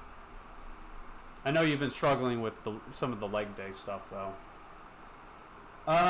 I would just say, how about this? So you have 3,000 on your training days, right? So I'm going to assume that's your average for your training days throughout the week. I would say probably add another 200, 300 more for just leg day. And go for the higher reps approach with the squats and deadlifts, and see if that makes a positive difference. I want to see you improve your work capacity with your lower body exercises. Because oftentimes a lack of progress with those types of exercises means that your work capacity needs to improve. If anything, you might even want to go for another set of each too. But at first I would just go for the 8 to 12 ranges for 3 sets with the hack squats, the trap bar deadlifts, and depending on how well that goes, how receptive you are, maybe ride it out for another week or 2 and then go for 4 sets, same rep ranges. And increase your leg day energy consumption by 200 to 300 calories. So, that's just me. Because yes, leg day is hard. It is heckin' hard, fam. It is heckin' hard. But it's good, because you're working more muscle, you're building more muscle, building more strength across the body with those types of exercises. Many importante, if those are goals of yours. Let's see, cops called me and said to stop spreading chicken shit because people won't stop calling them, telling them how bad it stinks. That sucks, man. You know, like, here's the thing too, right? You work in an industry that helps with food security. So people complaining about something that you're doing to help improve food security for the very people that are bitching about you, that's insane. You know, it's like these people, I'm willing to bet a lot of these individuals that are complaining about the chicken shit for your farm are also eating the food from the crops and from the food supply that you're helping with. So it's like they still expect you to help with food security, but they're gonna still slap you in the face over it. That sucks, man. I swear, in a lot of ways, it's like farmers kind of, I guess they're kind of like, they're like the food supplies bitch in a way, and I don't mean that as derogatory towards farmers. It's just the way that they have that industry set up. It's horrible. I don't like that, man. I totally understand why a lot of farmers are unhappy and would love to see greater compensation, better treatment for what they're doing. For God's sakes, like, you're playing such a vital role with food security for the entire fucking nation.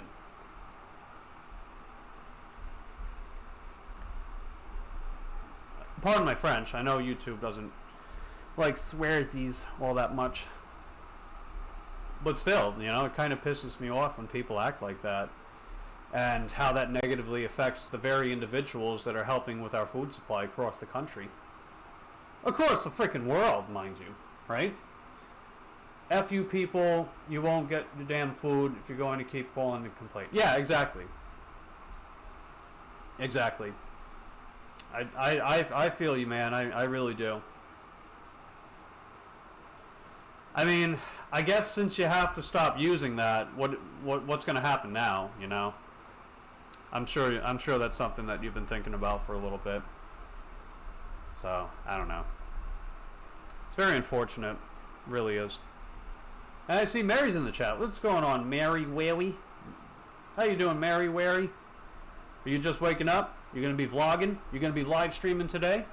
What have you got on your agenda? And how's the weather on that side of Florida? Feel free to share with us, Mary Wary, in the comment section down below. So only add calories for leg days. Yeah. Just start with that for now, see how it goes. Because I know that you've said a couple times that you've been struggling specifically with hack squats, with recovering from them. And, you know, you just recently changed up your deadlifting regimen, which, you know, I think trap bar is going to go better for you. And speaking of that, how is trap bar going for you so far? I know that you've only recently started them, but feel free to share with me in the comment section down below, Mr. Ulf, how the trap bar feels compared to Romanian deadlifts. And Mary says, pick up the kitty. The catto. You pick up the catto at 3 p.m. Oh yes, the snippy snip, right? The snippy snip. Well, hopefully the catto will be fine. They'll be fine, but I see. You're going to be live streaming that, Mary Wary? If you do, I will skedaddle on in, lick the video, and I will say, hen whoa. Last 7 days, my dad has been in a major car wreck, and then, oh, ouch. Well, whew, that's rough. World needs to learn how to respect farmers, not to be there. Yeah, exactly. I totally agree with you, man. I totally agree. And I'm very sorry to hear about your dad. I hope it'll be okay in spite of that. And oof, that's rough. When it rains, it pours, right? But hopefully you'll make it through these road bumps in your life. Hopefully your dad will be okay. And maybe at some point people will learn a little bit of respect. Maybe. I've only tried it once, but like it much more. Oh, you like it more so much. You missed my polar bear. Oh, okay. Yeah, you said something about polar bear. Let me see if I catch it. If I miss a comment, just repeat it. If it's like very far in the conversation, the conversation. But yeah, let me see what you said about polar bear. when I do my work vlogs too, I might not always be able to respond 100% to every comment because, well, I'm going to be on the road performing deliveries. So just bear with me on that one too. Ha, bear, polar bear, ha ha ha, you're so funny.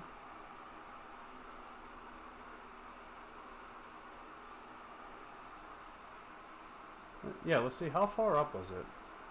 Let's see, pig eat boot, yeah, I responded to that one. Isadora. Da da da da da da da da da la di da di da.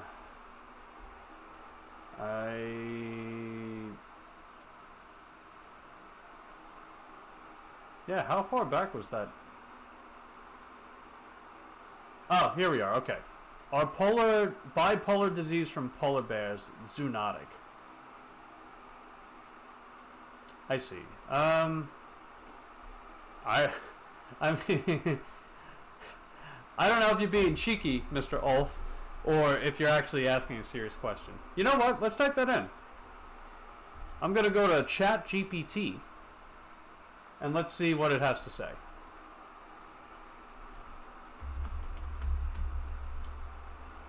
I mean, I don't trust ChatGPT for like very serious questions all the time, but it can be useful. It can be useful for some stuff.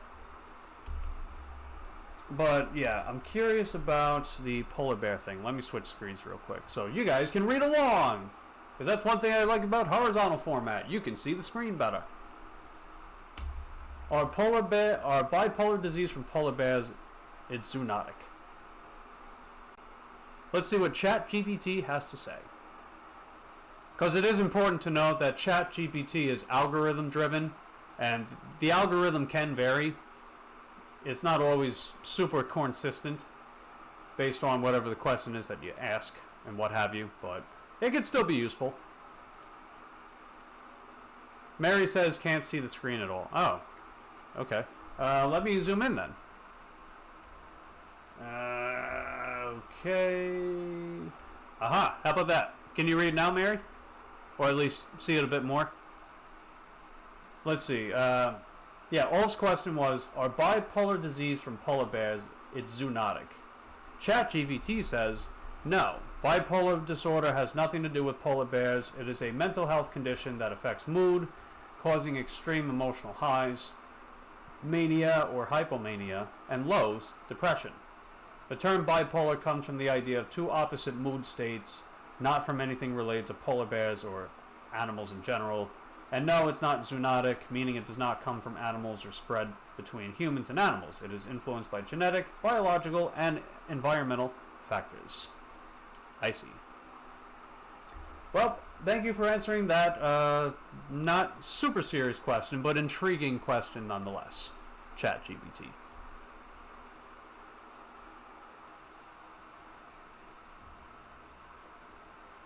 Let's see. Okay, so Farmer says he has been in multiple surgeries and now will be in recovery for the next 2 months. Yeah, I'm sorry, man. I hope he has a speedy recovery and is able to rehabilitate from his surgeries and then recover from his most recent incident. Really do. It was almost right over the... Okay, yeah. Or the by. Mary says can't see the screen at all. It's because on the phone it's too... Come on, people. I know on the phone it's a little different. If you turn your phone over, you should be able to see it better that way. But a lot of people voted for horizontal formats with these live streams instead of vertical. And plus, when it's vertical, the screen is even smaller. So it's probably just one of those we got to make do with what we got type scenarios. You know, just with what I have available, what I can do. But after saying that, it seems to work really well for you, which is cool. Yeah, I know Sunny was vocal about preferring horizontal format with sharing the screen. And I had some other people, and then I made a poll voting for which format you guys want me to have a lot of my streams and a lot of my content. And you guys voted, overall, you guys voted for horizontal format, so... And I like it better too, personally, because you get to see more overall. But I digress. I was at least on this channel for, you know, some stuff at the very least. Want to practice our democracy, being able to vote things in, being able to vote things out, or nothing, whatever, right? At least some stuff. Plus, in some ways, it feels more interactive with my audience, that they're actually helping create some kind of change that we like the best overall for this channel. I like that sort of, that interactiveness and collaboration, if you will. You know, that was stuff I liked about my other channel at some point too, but definitely appreciate more here, because I feel more of that sensation here compared to my previous one. But I digress. You like this format so much more, says Ulf. And then before bed, you like soy milk, whole wheat bread, peanut butter. I love peanut butter. Oh my god, I love peanut butter. You know what? Ulf, have you tried the Jif, the Jif chocolate peanut butter? Oh god, it is to die for. Oh wait, I know you said you struggle with craving that type of food. Oops. I think I spoke too loosely there. Oh no! Gonna get all hooked on that chocolate peanut butter. Oh my god, that stuff is so good. You guys ever have that? Let me know in the comment section down below. And the brand Reese's, they have their own peanut butter too. Best peanut butter I've ever had. So good. I love it. The special one says, is there anabolic window before bed for gains, like 20 to 30-ish grams protein enough before bed, like over 5 hours since last meal? It's not necessarily, yeah, it's not necessarily an anabolic window per se. It's more in the sense that you want to aid your general recovery and to keep your body satiated. That way you don't wake up in the middle of the night to eat something, because you're ultimately impeding your recovery if you wake up in the middle of the night because you're hungry. So you're breaking up your sleep, and it can even interrupt your REM cycles. And you know, you want to have the best type of sleep, you want to complete enough REM cycles throughout the night, at least as many as viable per se. So if you wake up in the middle of the night because you didn't eat enough from a certain time period before bed, you're breaking up your sleep, you're impeding your recovery. So it's not ideal to, at least, it's not ideal to not have a little something before bed. At least enough to where you don't just wake up in the middle of the night, just, you open up the fridge and then you start making like a peanut butter jelly sandwich in the middle of the night. Because then you're putting energy back, you're putting food back in your body, which we know that food is converted to kinetic energy, and then suddenly you can't go back to bed because now you're wired, which guess what? Further impedes your recovery from being able to go back to sleep. So yeah, that's really what it's more about, not necessarily the whole anabolic window thing. The anabolic window thing is just thrown around way too loosely and is not very scientifically concrete per se. Not saying there isn't some kind of validity to it, but it's not what it's made out to be. Like, oh my god, if you don't have that protein shake exactly 30 minutes and 0 seconds on the dot after leg day, then screw all that stuff you did in the gym, it doesn't matter. It's like, no, clearly that's just a bunch of pseudo ideologue, intellectual, not even intellectual, just stupid. It's just stupid.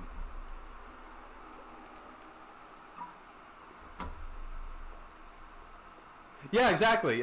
Reese's, they have their own peanut butter. So not the cereal, they actually have jarred peanut butter. It is so good. It's my second favorite peanut butter ever. My favorite peanut butter is the Jif chocolate peanut butter. I gotta get me some later on, let me tell you. That's what she said, by the way. Dorezzo is back. Back from lunch. Nice. What'd you have for lunch, Dorezzo? Feel free to share with us in the comment section down below. I don't know if there's something like that here, but I drink soy chocolate milk. That's some good stuff too. With peanut butter and bread, and it's so good. Oh, I bet. That sounds really tasty, Ulf. British short hairs are good for recovery. Yes, British short hairs are very good for recovery. And I found that out from a meta-analysis going over randomized controlled trials of over 69,420 participants across 666 different peer-reviewed studies. And they came to the conclusion that yes, British short hairs are good for recovery.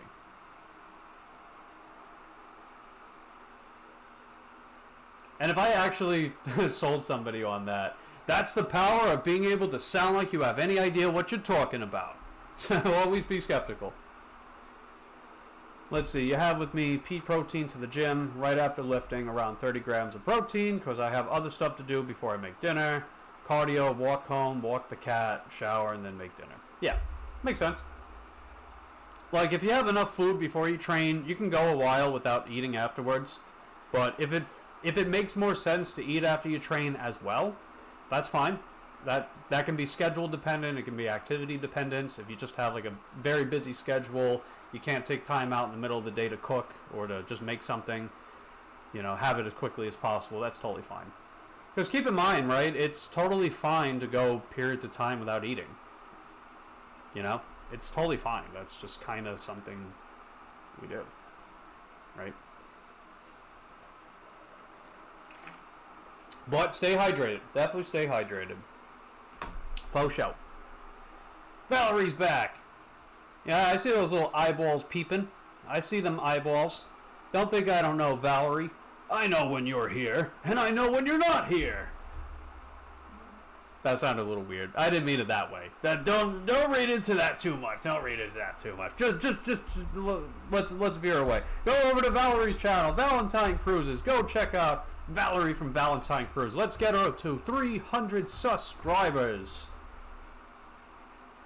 And yeah, there's that. Yeah, good stuff. Oh yeah, check out Abe as well. Abe on the Go. He also has his own channel. I don't know if it's Abe or Hubby that I made the command. I think it's Hubby. Hold on. I think it's that one.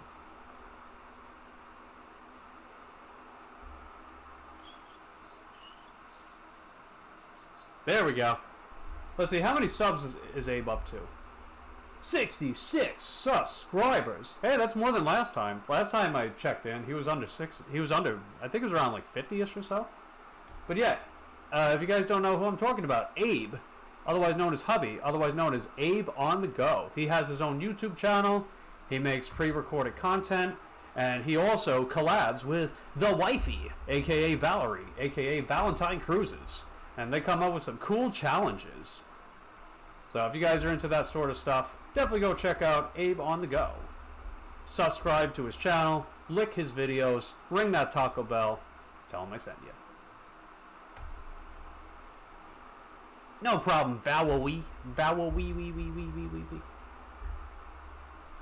And yeah, let's see, Farmer's plugging in his channel too. Definitely show some love to Farmer, especially with all the shenanigans he's dealing with, man. You know, calling the cops just because of chicken shit with a farm, right? That's ridiculous. And hoping for a speedy recovery for his dad, help him grow his channel, make that into a passive source of income. That would be heckin' dope. Definitely go visit him sometime, subscribe to his channel, lick his videos, and ring that Taco Bell, tell him I said ya. Let's see, Valerie asks, how's my morning? My morning's doing, my morning's okay. I had a guy in a pickup truck that kind of annoyed me because he was being all petty about making a right-hand turn while I was waiting to cross the crosswalk because people have bad attitudes, and I yelled at him for it too. And he just flicked me off and drove away. But, you know, aside from that, my morning's okay. We're having a nice whittle stream, and then when I'm done streaming, I'm going to take the little Missy who popped in for a little bit for a WALK. I think she knows what that means when I spell it out, right? She wasn't born yesterday. But not to give anything away. I'll do that afterwards. And then we'll see how well work goes today. And let's see. Okay, so Ulf sent me a British short hair for recovery. Oh yeah, I can go for a British short hair. Let's see what you got. Oh my gosh. That is a British short hair. That is a heckin' British short hair, Ulf. And then the forbidden belly, and you're rubbing that forbidden belly of the British short hair. Oh my goodness. She is so cute. She is a little cutie pie.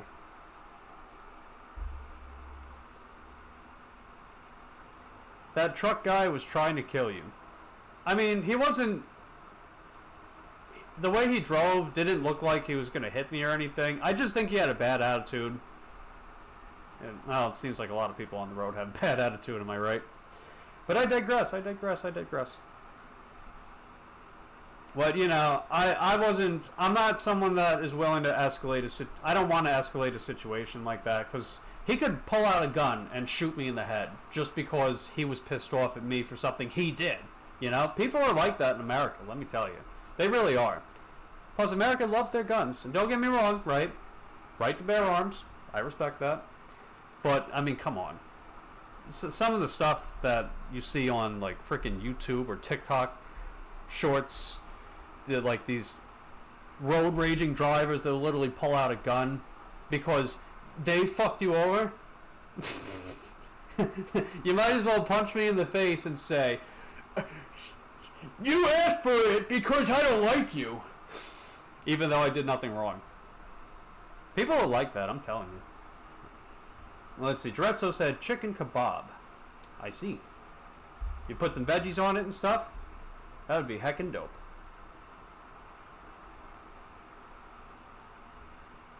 And let's see. Oh, okay, so Farmer's an OMAD guy. Interesting. I mean, you got like a long... I bet you just work a lot during the day, man. So I totally understand if you don't have the time to just eat 3, 4, 5 meals throughout the day. Just have like a big meal. If that's why you do it. That's totally understandable. And so, some people, it might help with like their blood sugar, their, you know, glucose and stuff. That makes sense.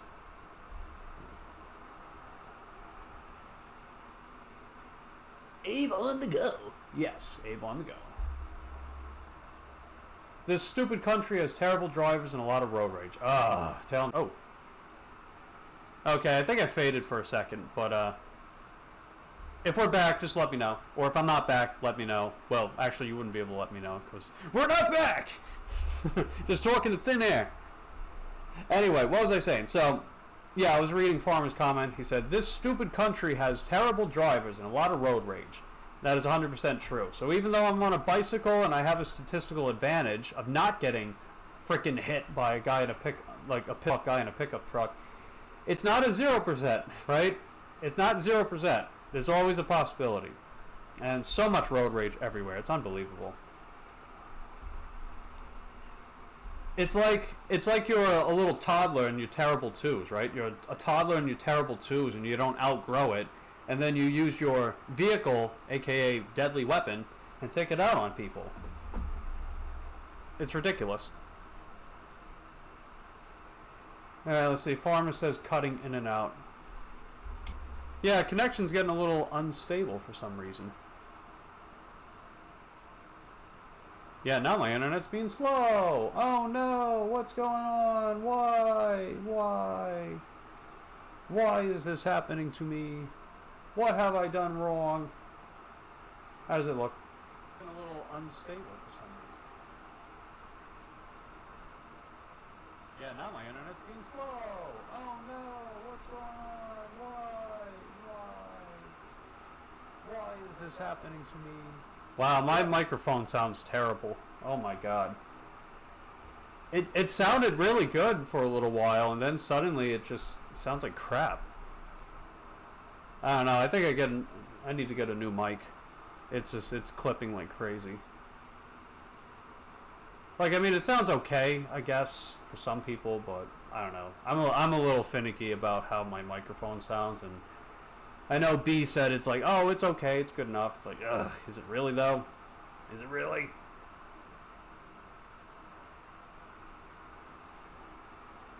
Like, I mean, it sounds okay, I guess, for some people, but I don't know. I'm a little finicky about how my microphone sounds. And yeah, it is being old jerky. I don't know why it's doing that.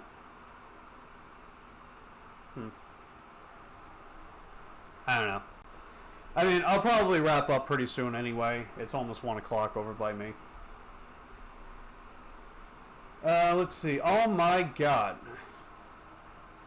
Farmer says, He works 14 to 18 hours a day. Man, I gotta tip my hat, man. I gotta tip my hat, let me tell you. Gotta tip my hat to Farmer, working 14, 18 hours a day. And people complain about working 6, 8 hours in a day. Oh my God. And for God's sakes, he's a farmer, man. He's doing the kind of work that is like extremely important for the country, but also just criminally underappreciated. So definitely give it up to my buddy Farmer in the chat. Right? He's helping put food on our plates, man. He's helping put food on the plate so we can eat.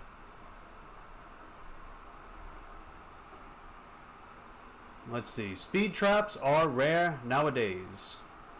Road rage is worse than ever. 2023 was the worst for carjackings. Some drivers hate cyclists and they drive close to my bikes. Yeah, I hate that too, man. You know, they have like this weird towards cyclists. And look, I've seen a lot.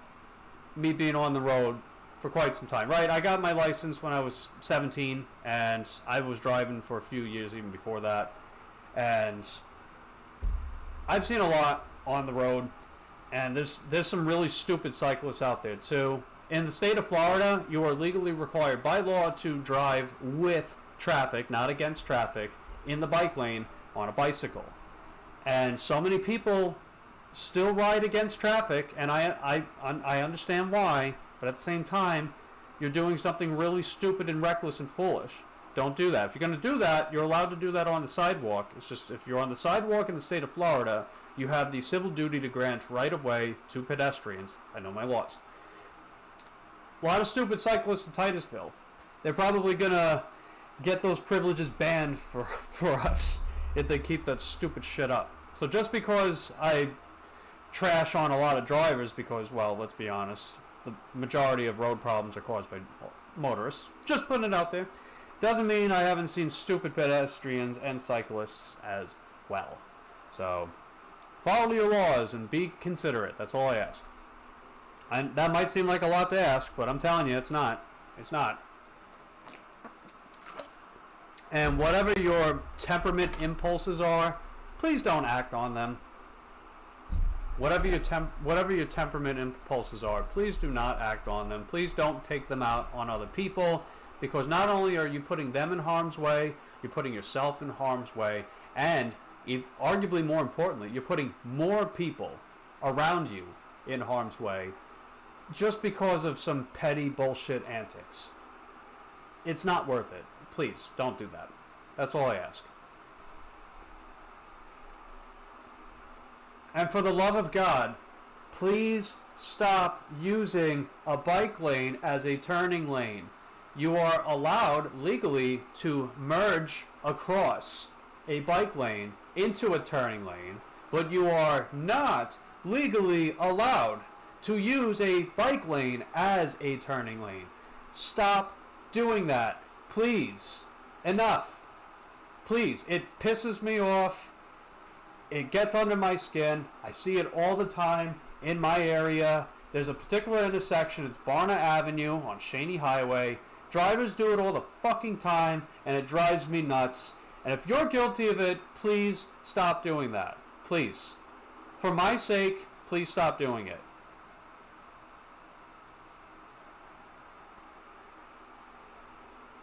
Bad cyclists are bad drivers. Yeah, I'm not denying that, Duretso. Right? But I am a cyclist. I'm going to vent about things that cyclists deal with. Right? Mike needs to make a Hot Topics podcast. Hey, not the worst idea. I don't know. We'll see. But, you know, I have a main singular focus, which is this channel. And, oh, there's Abe. What's going on, Abe? We were just talking about you. Well, before I was going off about, you know, my cyclist things. Let's see. Florida. Let's see. Mary says, I think I have way more, or I think Florida has way more rage, crazy, stupid drivers. I think so too, right? Because Florida is one of the leading places for tourism and snowbirds across the country, which means that we're getting all the crappy drivers from all those areas and bringing them to Florida too.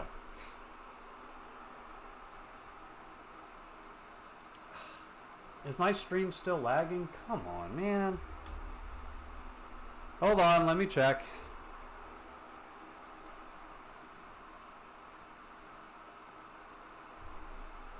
Why is my... Gosh dang it.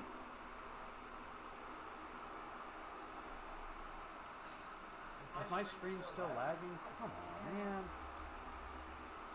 Hold on, let me check. Yeah, it sounds like my microphone is blown out. Why is my... Gosh dang it. I'm watching the stream on my computer to see how it looks and sounds. It does look stuttery. I do notice that. Yeah, it sounds like my microphone is blown out. But yeah, Jarezzo, I was going on about some stupid cyclists too. There's a ton of them here, right? A lot of cyclists that ride against traffic and bike lanes. You're not legally supposed to do that, right? You can get cited for up to $120 USD in Titusville, Florida in particular for doing that. And I would know, right? I pay attention to my laws.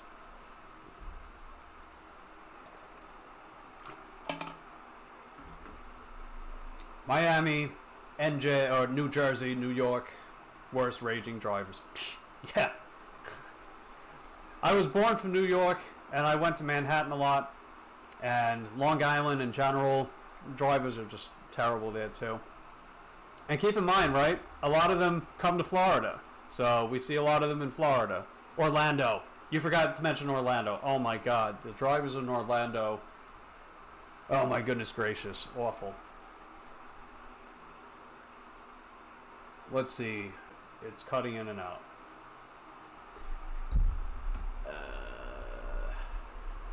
Maybe I'll do...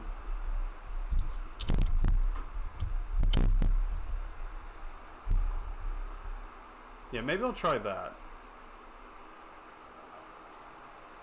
Let's get to the bottom of this microphone thing. Maybe I'll do...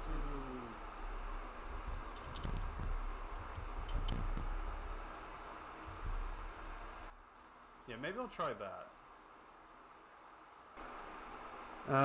Let's get to the bottom of this microphone thing.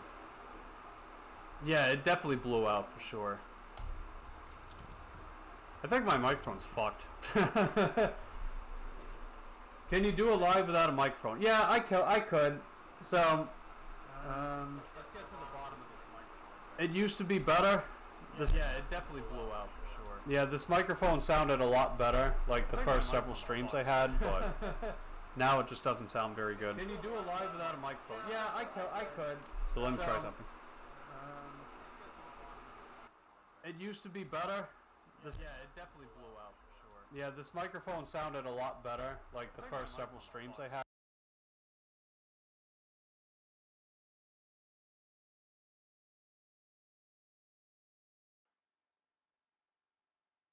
Okay, so let me know if you guys can hear me right now. This is the raw audio from the Logitech Brio. That's my webcam. So let me know how this sounds, if I need to turn it up, if I need to turn it down, if you guys can't hear me at all. Just let me know in the comment section down below. Oh, I see Lucy. Oh, there she is. Okay. Well, it looks like Lucy's going to chill out for a little bit. Cool beans. But yeah, how do I sound now? So I unplugged this, I turned it off, and we're just using this, the webcam microphone. Now you can't, what? But yeah, how do I sound now? So I turned this, oh, come on. And we're just using this, the webcam microphone. Shit. Now you can't. It's okay, it's okay. But yeah, how do I sound? How about now? Can you guys hear me now? Let me know if you can hear me now. If I need to turn it up, if I need to turn it down. Let me know if you can hear me now.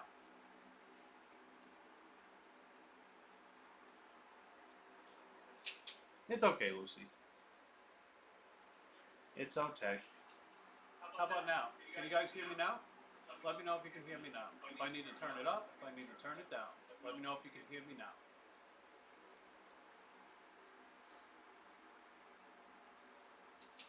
It's okay, Lucy. Oh no, now Abe says he can't hear me. Oh no. Oh my goodness.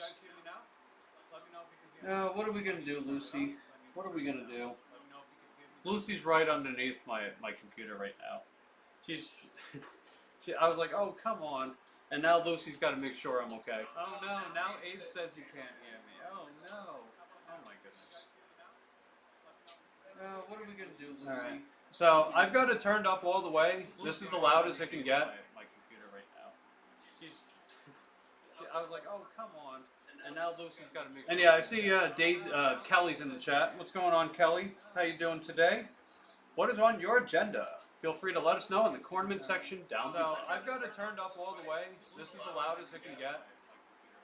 I got to refresh my chat too. I was like, oh come on. And now Lucy's got to make. And yeah, I see Kelly's in the chat. What's going on, Kelly? How you doing today? What is on your agenda? Feel free to let us know in the comment section down below. I've got it. Yeah, I can hear it on my end. So if I'm still too quiet, let me know. But I can't turn it up any louder. It's the loudest it can get. I guess it's not stuttering anymore though, so that's good.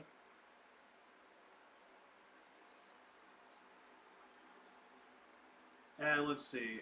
Mary says, never done a live on the computer. Yeah, most lives, actually all the lives I've ever done have been on the computer so far. So my GoPro work vlog, live streams, whatever you want to call them, the e-bike ride-alongs I have planned, that'll be new for me. So, interesting dichotomy between you and I, Mary. Let's see, the only thing about the microphone is it's really loud. Yeah, so this microphone, I have it turned off right now because it sounds terrible. Like, I don't know, for the longest time this thing sounded pretty good. Now it sounds like crap. It sounds like it got blown out, so I don't know. I think the time is up for the microphone. I gotta get a new one. I mean, I could also just say screw it and raw dog it, right? Raw dog it, no microphone, just the webcam, but I do prefer having at least a good sounding microphone, but oh well, that's okay, whatever. No biggie, nothing I can't work around. I'm used to things not going my way, so part of me being used to things not going my way also means I'm used to figuring out how to solve the problem, right? I know I've mentioned one of the things I like most about my setup with my bike is it's kind of like, it's basic problem solving where it's like, how do I fit the order on the bike? How can I carry it safely? Right? Basic problem solving. I apply that same mentality in life in general. Sometimes I don't always feel happy and I need a few seconds to throw a pity party, right? A pity party for one. But generally speaking, I've got a problem solver mentality for a lot of things in life. If you guys can relate, let me know in the comment section down below. And yeah, Abe, if you're still here, let me know how I sound now. It seems like everyone else thinks that it's better, right? Farmer says it's better, so that's good. Only thing I heard is that you were thankful for what I do, and you are welcome. Yeah, thank you, Farmer. Definitely appreciate it, right? People, the farmers, right? They're providing, they're playing such a vital role in food supply, allowing us to have food on our plates. So I am forever thankful. And the other stuff I forgot. Let's see, Farmer asked, Mike, have you seen Biking DC, what he does on his bike? Yes. So I watch him regularly. He's really cool, man. I like his style. I like his channel. His channel's freaking huge, dude. He's almost 1 million subscribers. That's insane, right? So I think he's, if I'm not mistaken, he's like the quintessential like bike dasher type guy on YouTube. Pretty much. I mean, I don't know if there's any other, I don't know if anyone else has a platform as big as his. Because I know Electric Scooter Company, or Academy, I mean, Electric Scooter Academy, he's got a big platform too, around like 22, 23,000 subs. but 930,000 subscribers. Man, imagine if I got to that. Oh my god, that would be insane. I don't even know how I would deal with that. I don't even know, man. That's really cool, you know? I think he's entertaining, you know? He'll use unicycles, he'll use electric bikes. He's got that one, like, electric unicycle as well. And just the way that he cruises around, no hands. He's got a good attitude, too. I like his attitude. Yeah, he's a cool dude. I like him. Let's see. I like it better. I never liked the mic. It was so loud I had to turn the volume on my phone almost off. LMAO, have you seen my videos? Yes. And let's see. Ulf says, am I turning into a British short hair, Mike? Messenger for reference. So yeah, I did see some of those cheeky pictures that you sent me with the British short hair for a head. That was funny. Oh, there's another one. You know what? I think what you got, Ulf, you got British short hairitis. You might want to get checked out for that. British short hairitis. It's when you start turning into a British short hair. A cute one, too, right? Because Lilia is one cute British short hair.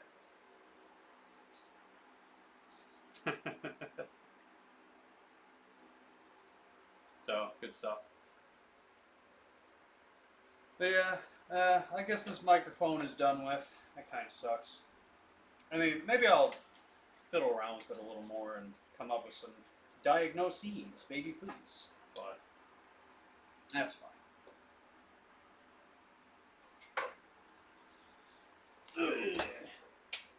That probably didn't make it any better. Oh well. Whatever. No big deal. Let's see. I will check it out. Is it zoonotic? Well, I mean, you get it when you come into contact with a British short hair. So, yeah. Oh yeah, London Eats. That's right, London Eats. I subscribe to them too. London Eats. They got a huge platform too, man. Freaking yeah, 272,000 subs. That's awesome.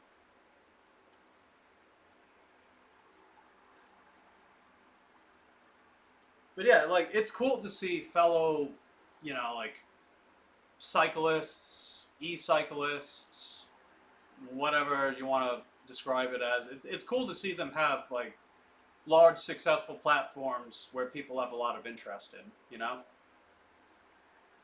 So I can definitely see some of that potential as I keep going with this channel, you know? He doesn't do lives, though, I noticed. I noticed London Eats doesn't do lives. And for that matter, I don't think Biking DC does lives either. He doesn't offer channel memberships either. That's interesting.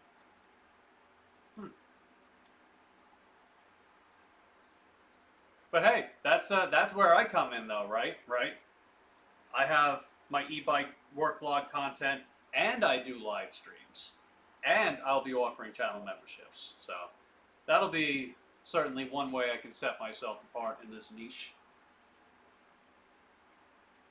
Well, plus, I have a lot of quirks to my personality, if you guys have come to realize as well.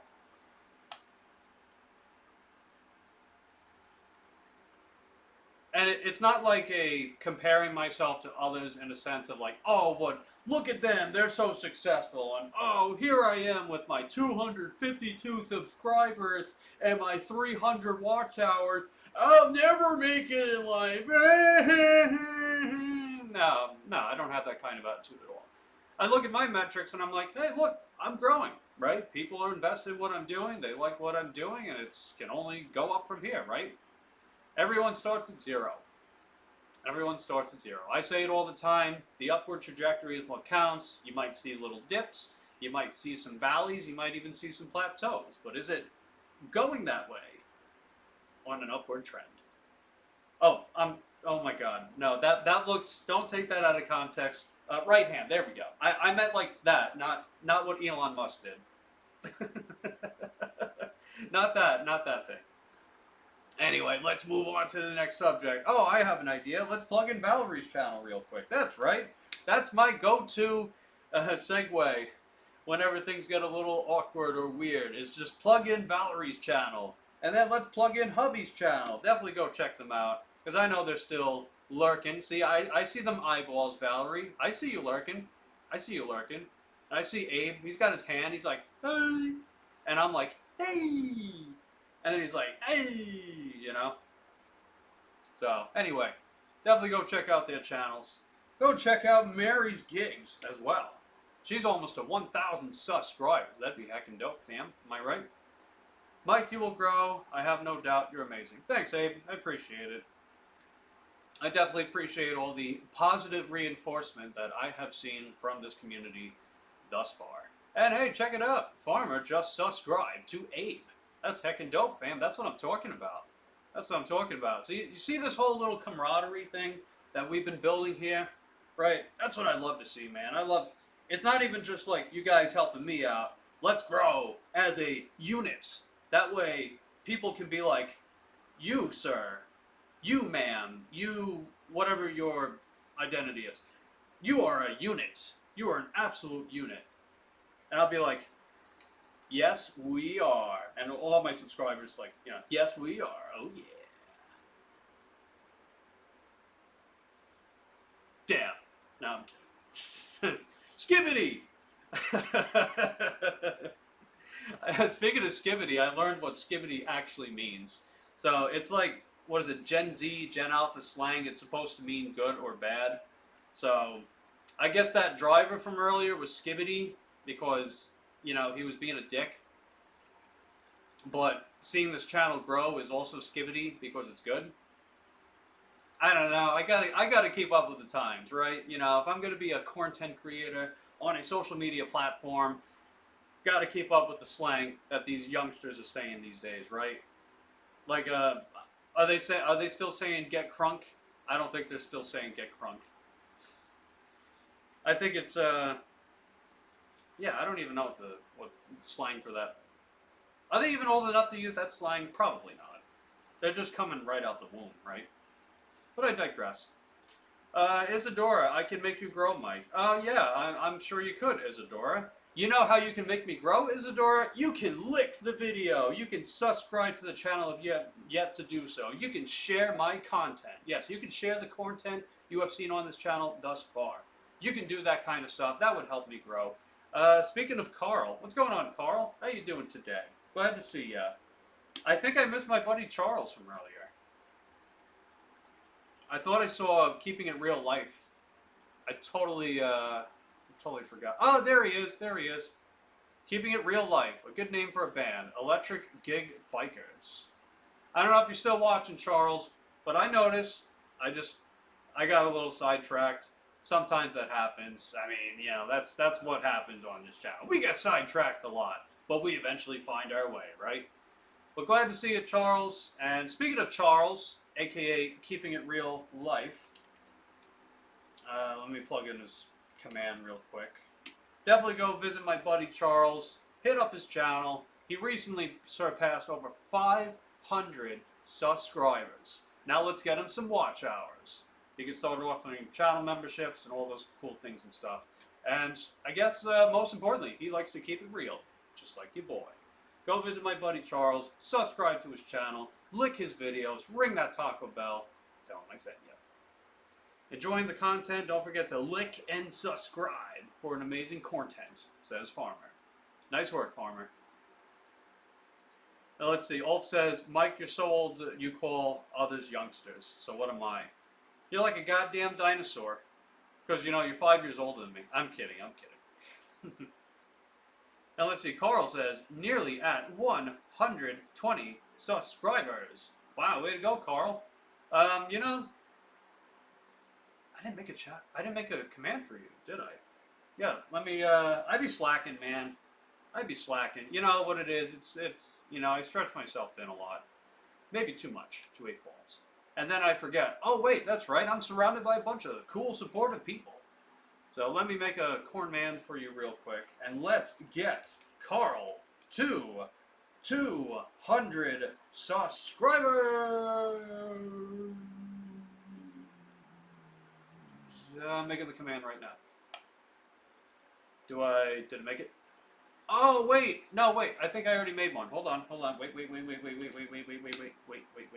I might have to update it. Wait a minute. Let's see if this is the correct, the correct Carl.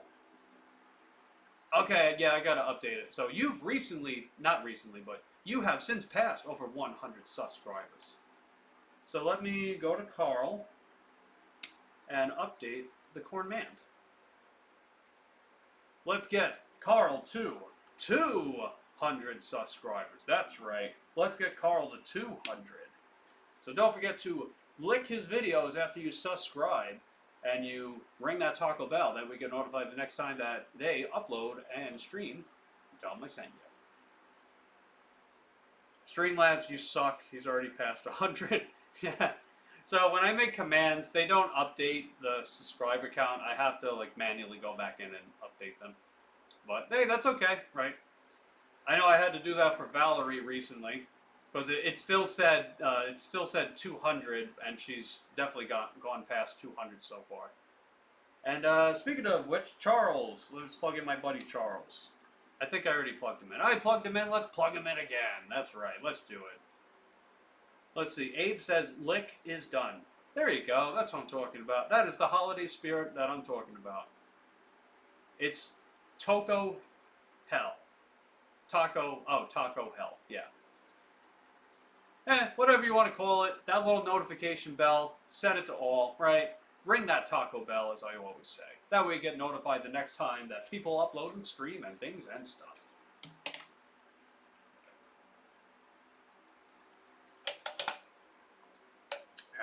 We're out of water. I'll have to get a little refill. I'll be doing that pretty soon anyway. Didn't I say I was going to wrap up pretty soon, like half an hour ago? Yeah. Good job with your time management skills, Mike. I'll be almost done in like 3 hours from now. Yeah, it's all good. Yeah, let's see. Yeah, a lot of people stopped by today. That's heckin' dope, fam. But I'll go over all that as we wrap up the stream.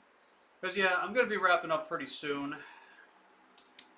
I know little Missy, she's, yeah, somewhere out there. I know she'll want to go for her WALK things and stuff.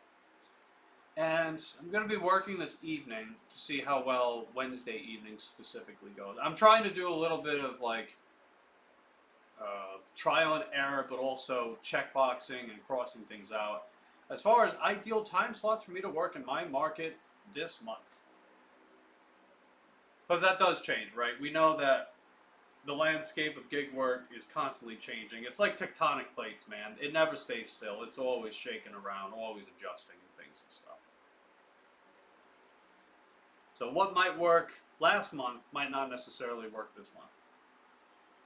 What's ideal for me this month? Aside from Valentine's Day and the Super Bowl, which ought to be great days. Period. Going to take Lucy out pretty soon. Period. Well, she will take me out soon. LOL. Oh yeah, you guys see the little Roby back there? That's my landlord uses the Roby to just keep up with the floors. Because when you live with a Shar-Pei, there's fur everywhere. And dirt. Because we also know that Lucy, she loves to go swimming. She loves rolling around in the dirt. She loves being chased. She loves hiking. She's just like a very outdoorsy type girl. Which is heckin' dope. Mike, what spells walk?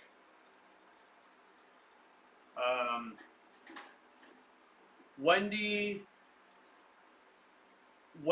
allies with Lee to kick some ass. Is that what walk? Is that the abbreviation for walk? Let's see. Mary says, "Have a great day, Mike." You too, Mary. I'm about to wrap up in just a bit. But yeah, I'm gonna get going so I can get this day going. Am I right? So, if you guys enjoyed today's stream, give it a lick. If you have yet to subscribe to the channel, I'd greatly appreciate that. Just hit that subscribe button because we're over halfway towards the 500 subscriber mark. We got a ways to go as far as the watch hours, but that's okay. You said walk when... Oh, okay. All right. You got me, Farmer. You got me. You got me. That's right. I said it. I said it. Whoops. A little slip of the tongue. Am I right? She might be outside already, so I don't know. We'll see. I keep that back door open because she likes to patrol the backyard. Plus, it leads into the front yard, around the house. So heck and dope. But yeah, that's coming up soon too. But anyway, if you guys enjoyed today's stream, just give it a lick. Leave a comment in the comment section down below. Let me know what you guys thought of today's stream. If you guys enjoyed it, what do you like to see next on this channel? All those good things and stuff. Let me know in the comment section down below. But definitely hit that subscribe button and ring that taco bell. That way you get notified the next time I upload and the next time that I stream. You check my bio, you're going to get some kind of content pretty much every day, give or take. There have been some exceptions. But consistency is key. And consistency is what you guys are coming to know about me.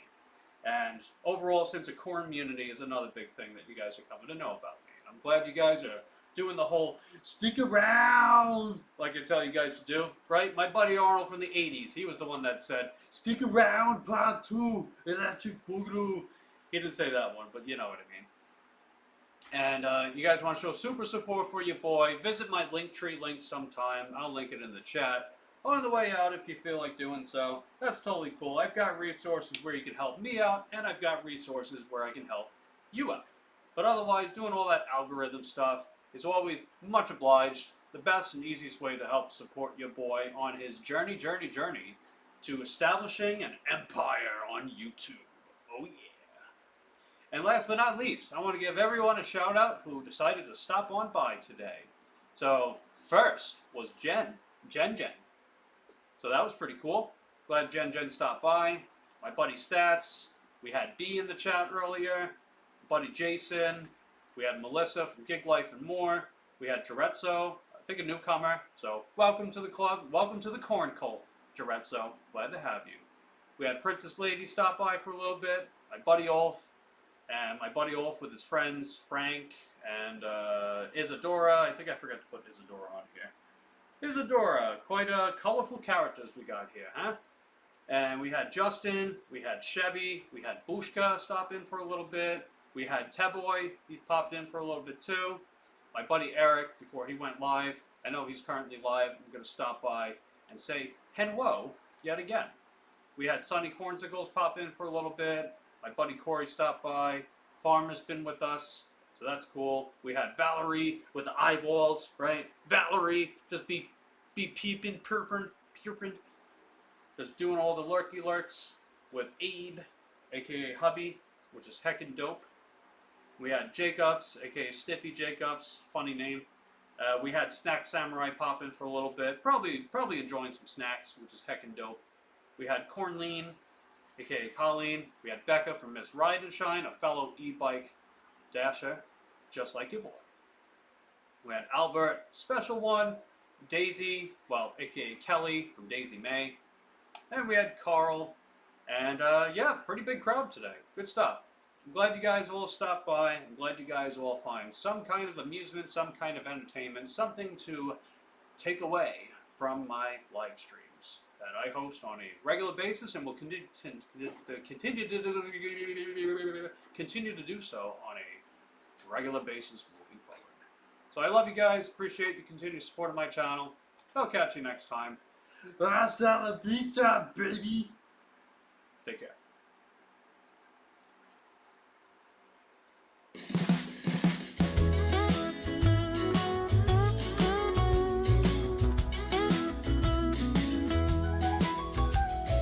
Cornbread breakfast, he would say. Corn shoes tied in a corn way. Corn car driving down Corn Street. Corn clouds floating in the heat. Cornophone his favorite device. Corn book full of corny advice. Corn show when the sun goes